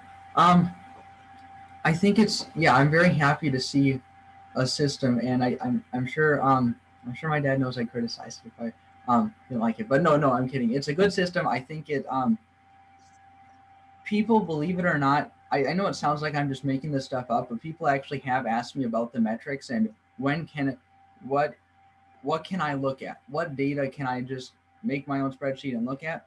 And here we have something, so I definitely support the board moving with that. Parliamentarily, would you guys adopt a special rule unless someone knows something I don't, which is probably true. It is in most cases. Amending something previously adopted is a 2/3 vote, unless you have a different rule for policies. But if you guys want to have a majority of the board be able to amend this before November 9th, I don't know, maybe you would want to just consider that briefly. Say you need 4 instead of 5 votes. I don't know, something to think about. Just I'll throw that out there to the more legal side. But from the student perspective, I've actually had multiple students asking about the metrics, and I'm glad to see numbers there and data that can be looked at. Thank you, Mr. President. Thanks, Noah. Eric, can I just add a comment? So the board has a policy where they've adopted Robert's rules, so you would have to amend your policy if you're not going to follow Robert's rules. Okay, thank you. Yep. All right, Dawn, did you have a comment? Yeah, I just want to make sure I have my non-math brain wrapped around this. So the DHS is saying we would bring students for full on-site between at a moderate level, right, which is 10 to 50 cases over a 2-week period. This would have us bringing in our K-5 students to full on-site with 60 cases over a 1-week period. So 120 cases over a 2-week period? No, it would be 60 per week for 2 consecutive weeks. But basically, yeah. I mean, yeah, but right. so Yeah. the DHS is 100 over the course of 2 weeks. This is 60 a week, so 120 over the course of 2 weeks, right? I just want to make yes, it is.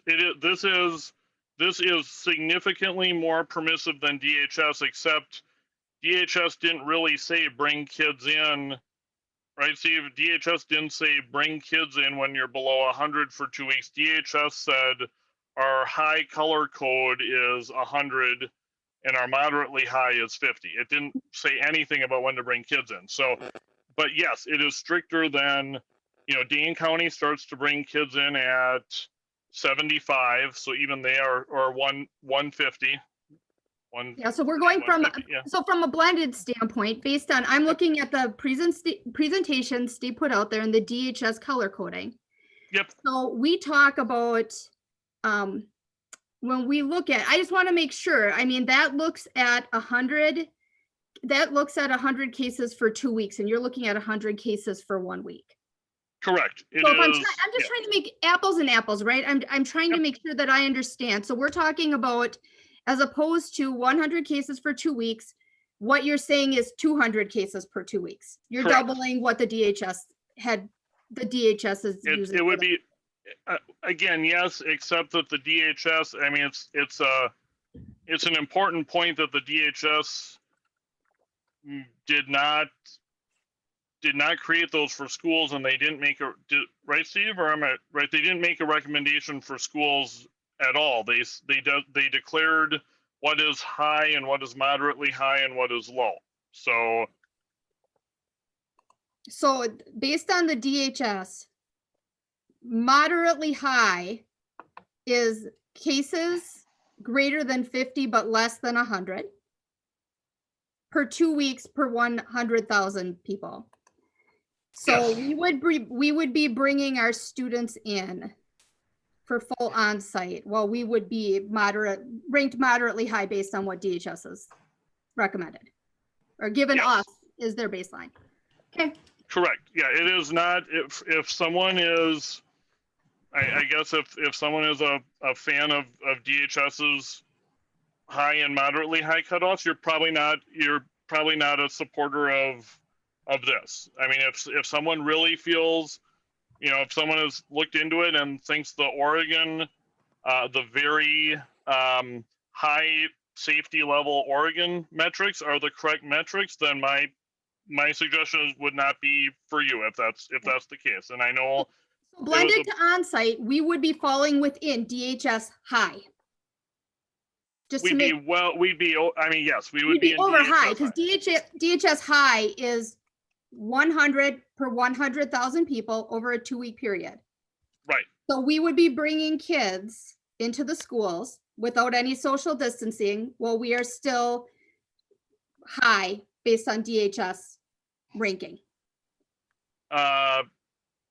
Yes. Yes. 120, because that would be 120. Yep. Okay. Okay. So on-site would be in the dark blue category on the slide that I showed. Is that correct, Yeah. Andrew? Well, right. Dawn is just. I think Dawn was asking, would we be bringing some kids back to fully on site when the DHS might still have our county coded as high? And the answer is yes. So if you go back and if you look at the chart that I showed in the dark blue on the top, so where it shows 1, 2, 3, 4 in the K5, 2, Steve, 4, Steve, 6. can you reshare that so we can look at what you're looking at? I can. I think Andrew, you have to stop sharing. Have and to then I stop can share sharing. again. Okay. So I think what you're getting ready to vote. I just need because what Andrew shared is on a weekly basis and what DHS shared is on a biweekly basis. So I need to get my head around exactly what I'm looking at. So Andrew, help me out here because I haven't calculated any of these numbers, but I'm presuming that what Dawn is saying is that we might be offsite only in these two top categories here. And as soon as we drop down into this area here, we're likely to move into a blended category this high. And then we'd be more in an on-site category when we got down even in here. Yeah, we could still be here. We could still be in high because we could be one. If you had 2 weeks of exactly 60, right, that would be 120. Elementary would come back full on site, and the state would still have the county coded as high. And moderately high for high school because it would have to be 2 consecutive weeks of 40 for a total of 80 over 2 weeks. Yes, I mean the state metric is very hard to get even to medium as a county. Very, very hard. So you'd be, and I can't make the colors replicate like that, but you'd be blended perhaps this quickly, and right? You'd be blended at, yeah, you would, because you would start when you got down to, if you had 2 weeks that were 99 and 99 or whatever, that would be double the state's high because the state is 100 total in 2 weeks. So it wouldn't be 5 times the state's high like Minnesota, we wouldn't do, but yes, it would be higher than the state's high. Well, one thing you could do, let me just offer this as an option, just because I know that our local health service is working on this. You could vote to take that motion to health services for review and have that back to the board for final adoption. So you could adopt it as a first draft. And we could take it to Brown County Health for review based on the work they're doing and bring it back as a second draft for approval. Yeah, personally, Steve, I'd feel a lot better with that. I mean, the weight of this all of a sudden as we're getting prepared to vote feels very significant. And Dawn's point of, again, I'm comfortable with being somewhere in the middle, but I don't know if this is in the middle. I mean, it is compared to Minnesota and Oregon, but I'd love for someone else to react to that. So I'd be comfortable with something like that. Laura, go ahead, and then Rhonda. I like Steve's idea about having this reviewed. I think we're better off starting conservative and adjusting if needed. And honestly, I'm not comfortable with having one board member be the driver of all this data. And data that I am not familiar with and all of that. I mean, I appreciate all that work. Clearly, there's a lot of it that's gone into it, but I would feel more comfortable with a more team approach here. And also, I feel like Steve and his team, I'm going to say it again, have been working on this a long time, and I am much more comfortable taking the recommendation of DHS on this. But there isn't one. There isn't one.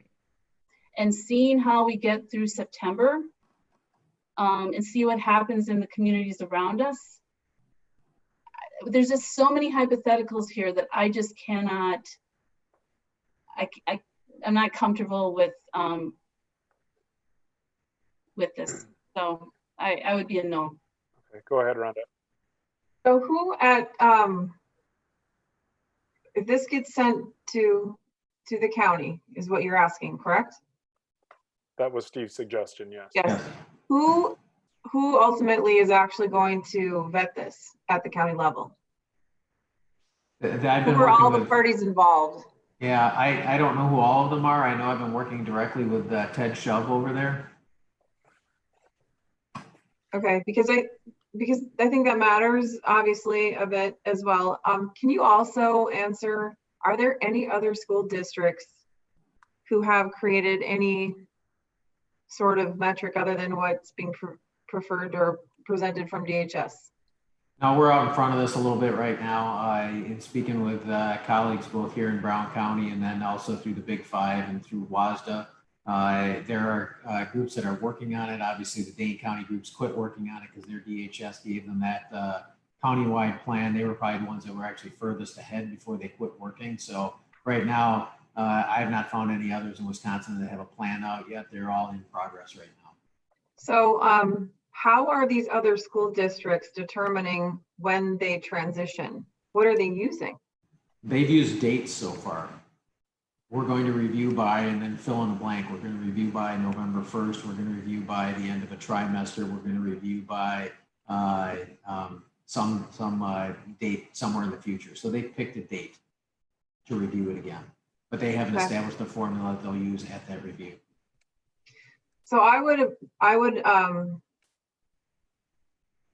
I'd like to see support for this, and I think the only route that I can see would be to take this to the county level.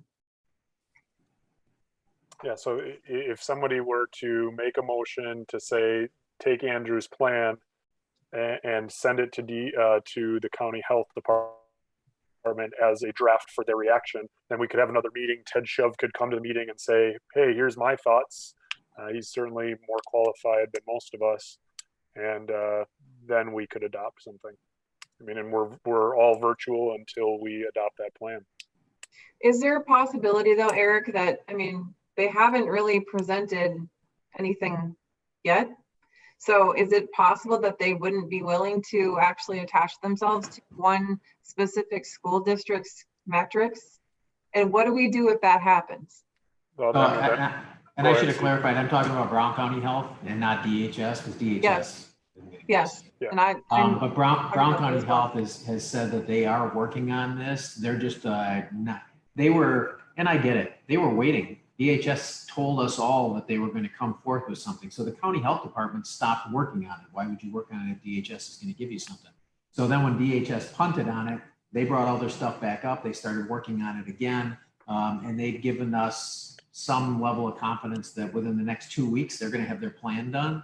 And so I think if we took our plan to them, they could line it up with what they're working on and tell us, are we in line? Are we more aggressive? Are we less aggressive? And then at least we would have some feedback on that. I like that. Andrew?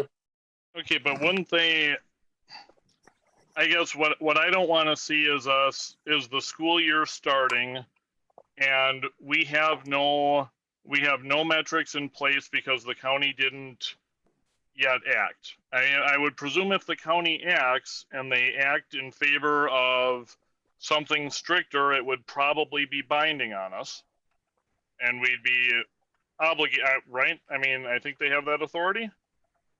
They do, they do, but whether they use it or not is another question. Right, but like Dane County, if a school district in Dane County had used what I laid out there, it would have been overruled by the county's health department in favor of a stricter metric. That's correct. I would assume probably a health department wouldn't care if a school district chose a stricter metric. That would probably be okay. So I would think a big part of why I'd like to get something on paper today is because this is our last shot to have metrics in play, and if the county health department sees fit to impose a stricter metric on us and everyone in the county, then they're free to do that. But I would at least like people to have something to look at, and I'm not I'm not that convinced that the county is inclined to make a ruling, because there's plenty of time that could have happened. I understand maybe they were waiting for DHS to make the ruling that DHS didn't make. And yeah, it's an attempt to find some middle ground. If you look at the days since April 12th, hypothetically, this plan would have had 59 days that we would have been completely off-site. Dane County would have had 84. Minnesota would have had none. Oregon would have had all of them. Washington and California, almost all. Kansas,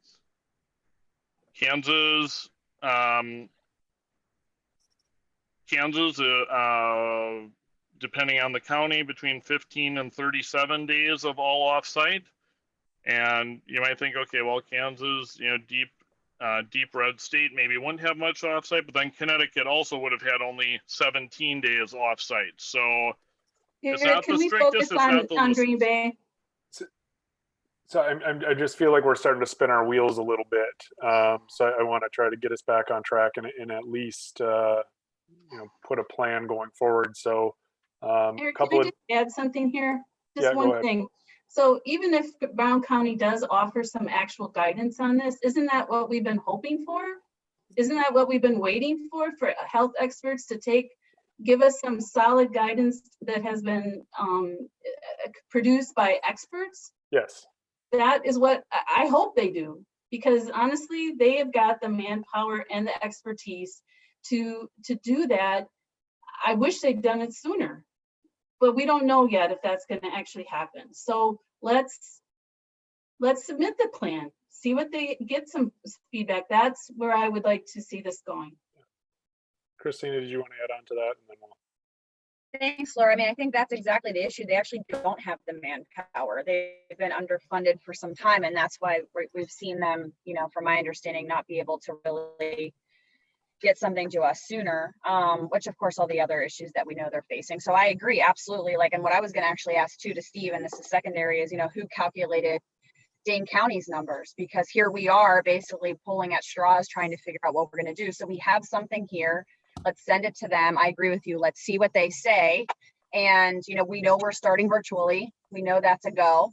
And that at least gives us something that we can move forward tonight. So, and Steve, to the question, do you know who put their numbers together? It's my understanding they took their numbers right from the state database. Okay. So they just use. Most of us right now are. Okay. Sorry about that. Yeah, I talked so over you. I agree with you. That's okay. Good. Go ahead, Rhonda. So I just have a consideration for Andrew to think about. I feel very good about what you created. I feel very good about the common sense around it. I think it's important that we have buy-in to this more than anything.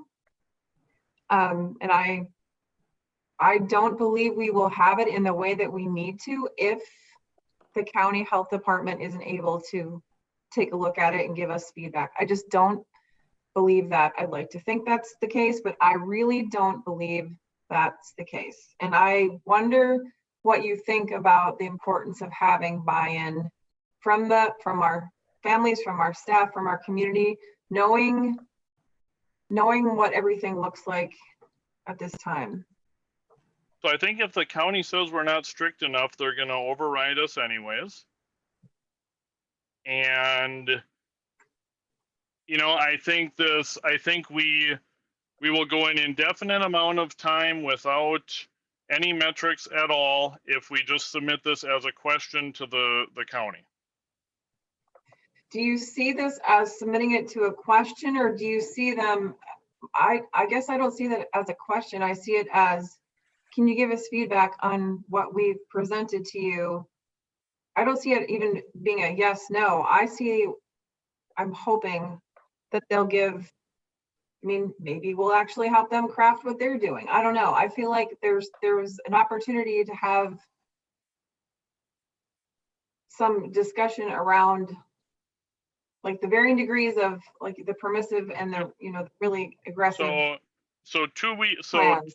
so, all right, so 2 weeks from now, school has started, the county hasn't acted, then we still have no return metrics, and our answer to what should we be looking at for when we can start returning is I don't know, because Go ahead, sorry. so I'm not interested in spending all this time and having something that doesn't count and is submitted for a question that may never be answered.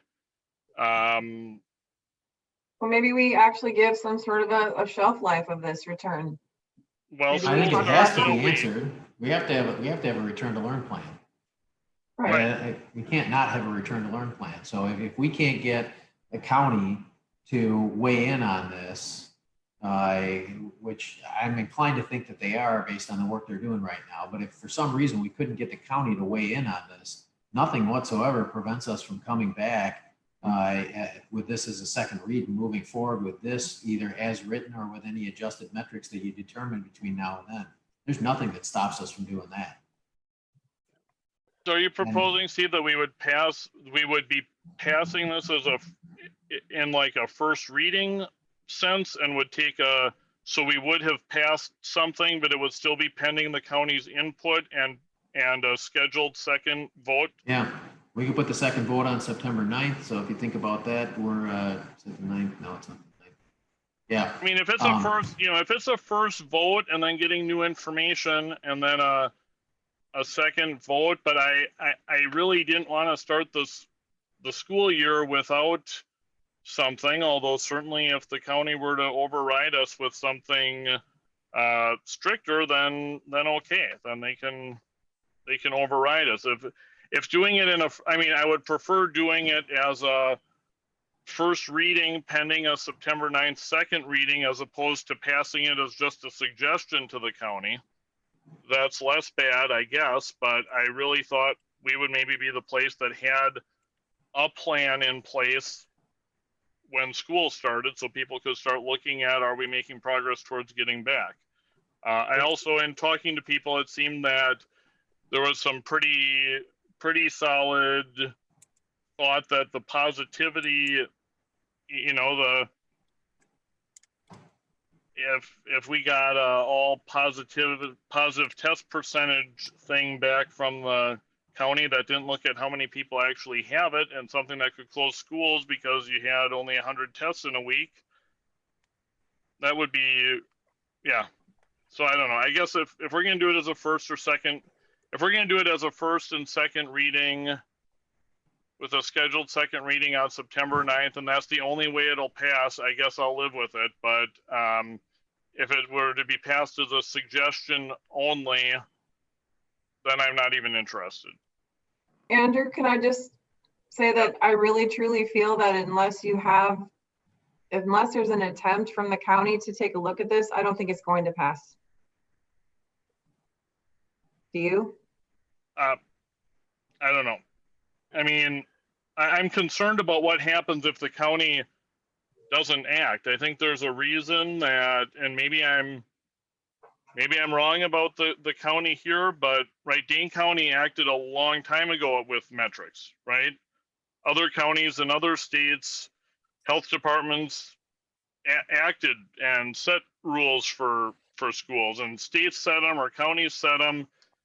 I wouldn't be, there's a reason I didn't do this in July either, because yeah, I thought there'd be some rules or guidance coming, and now we're going to start the year without a rule. So I'd just jump in just for a minute, Andrew, and say you're absolutely right in the sense that there's a great deal of frustration that we don't have more guidance, whether it's from the federal level, the state level, or even our local county level. It's frustrating to start the school year without being able to tell parents that these are the gating criteria and this is when we want to come back. And that's one of the reasons that we're here tonight, is we were hoping that we'd been promised that the DHS was going to give us those gating criteria. So it'd simply be a matter of us bringing them forward, sharing them with you, you'd vote on them, and away we'd go. That's why I put the draft presentation together last time, because I was privy to that draft DHS document. And so it was an opportunity for us to set the stage and start the conversation. For whatever reason, and I won't get on a political soapbox here, they dropped the ball and they passed on it, and they decided not to take a stand and give us guidance as school districts. So that left us hanging. Unfortunately, I think it also did the same thing to the counties. I think the counties were in the same position that we were, hoping that they were going to get this direction from the state. They'd be simply able to adopt it, pass it on to their counties, you know, and we would all be working on the same program, whether you were in La Crosse or Green Bay or Eau Claire or Kenosha. We'd all be on the same page. We don't have that. And so I think now what you're seeing is counties are scrambling.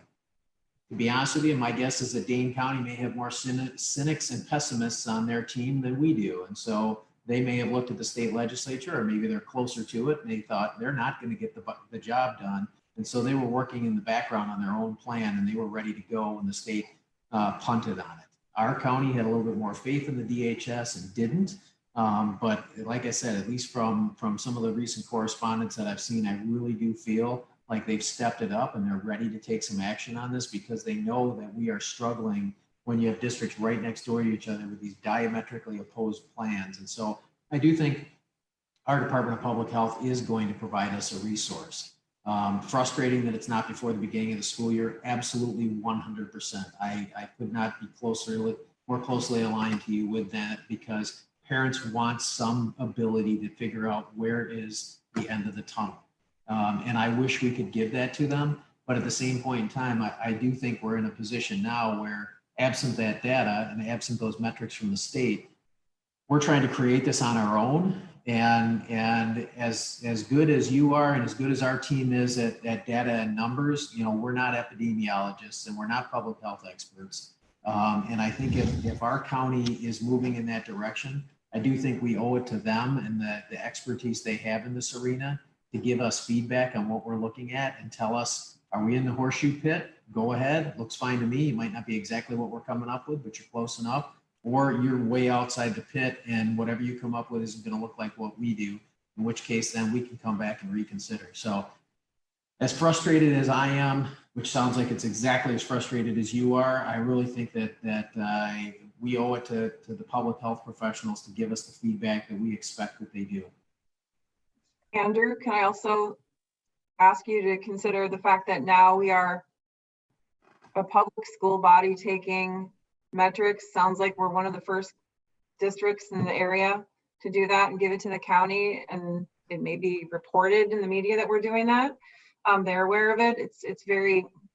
It'll be out there. I think when you talk about a timeline and something not returning, I think it's more unlikely that that will be the case, because there's now more of a microscope on what we're doing, and we're bringing them into the discussion, and we're relying on their feedback. And to some degree, that's, you know, they've got a little, I would imagine, a little bit of pressure there. So I'm not really worried that they won't give us some timely feedback because of all of that.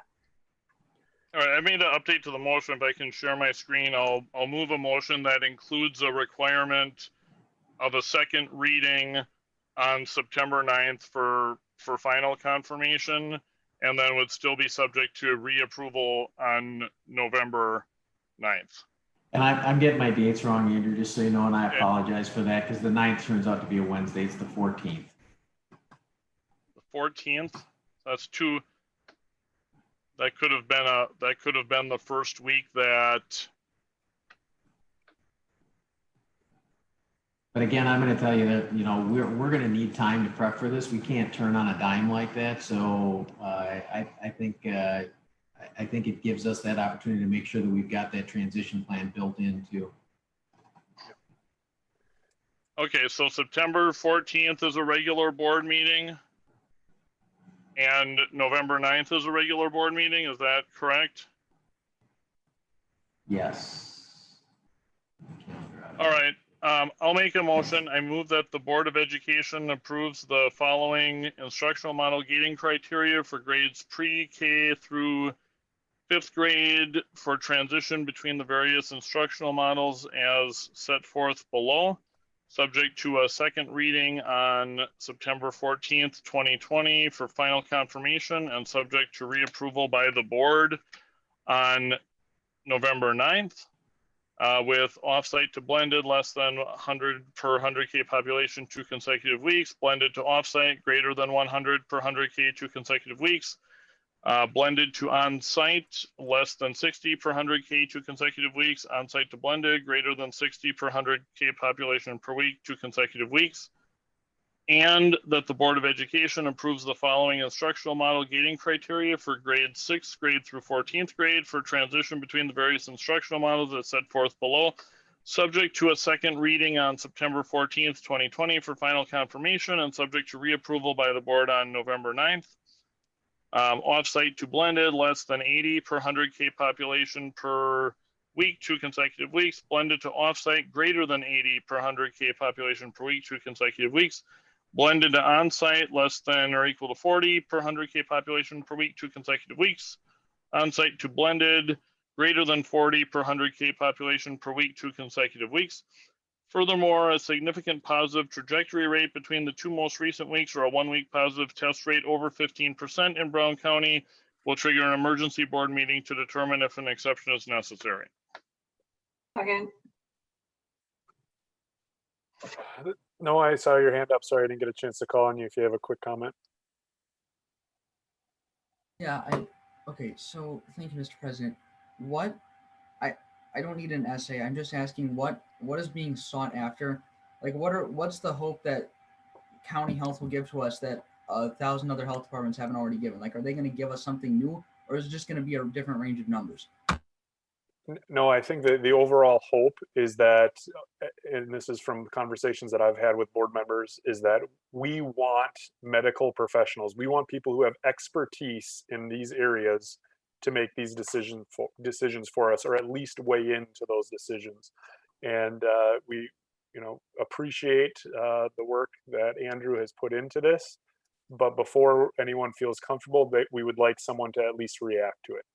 And if we can get that reaction by September 14th, then people would feel more comfortable in supporting it. So, okay, so this specific, it's that no one has looked at, no health expert anywhere has looked at these specific numbers and said, here's the situation. Okay, that makes sense to me. I get it. I guess I don't think from the student perspective, I'm glad that there's a second reading in there. I think that's important. It is late. I think there's not going to be a lot of happiness about it, but at least there's something. I guess my worry is that health experts put out the Minnesota plan too. So experts, you can't just say, this is what experts believe, this is what science says, and this is what politicians say. It's not that, it's a spectrum.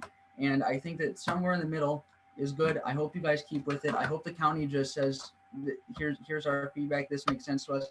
And I hope we get an actual metric at some point. That'd be really nice, because people at this current, like I've said, until a metric is approved with automatic tiered levels, it's indefinite. If it's just waiting for the board to have the fourth vote, that's indefinite. That is no promise to me. So I hope that this goes for something at some point and eventually it gets teeth in it. Thank you, Mr. President. All right, Beth, if you could take the vote. And sorry. Eric, can I just ask a quick question? We're going to get asked for this motion. So Andrew, could you please send all of this to Beth tonight so that when the media asks for this, that we have this and Beth can get it to Lori. We'll also need to reproduce this in Agenda Manager. Yes, of course. Thank you. Okay, sorry, Eric, go ahead. Nope. All right, Beth, ready to take a vote. Whitney Powell, Yes, aye. Smith, Aye. Shelton, Aye. Warren, Aye. Becker, Aye. McCoy, Aye. Vanden Heuvel. Aye.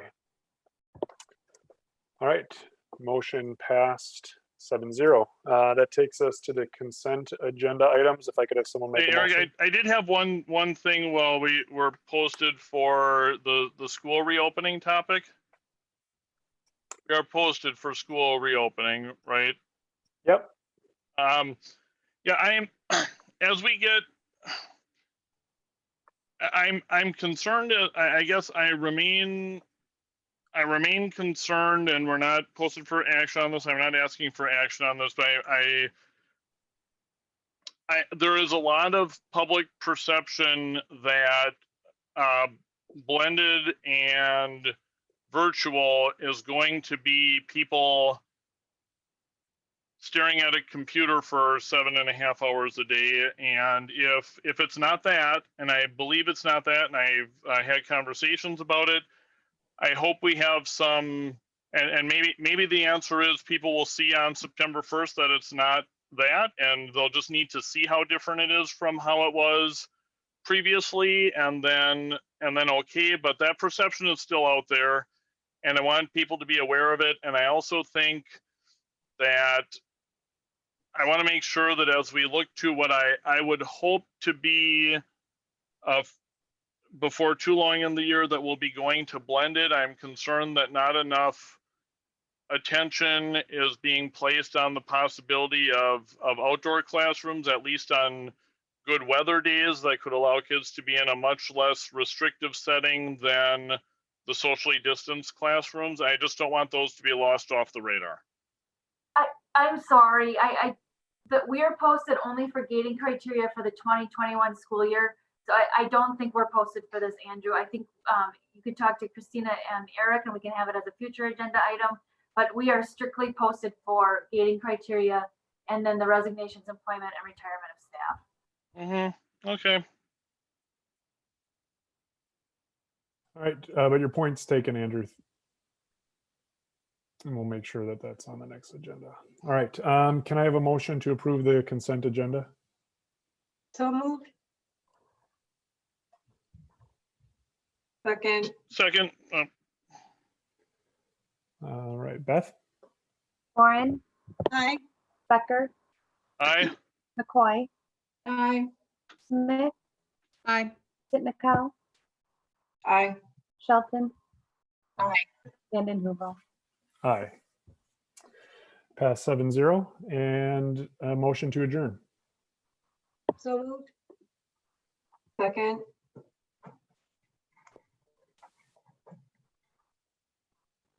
Beth?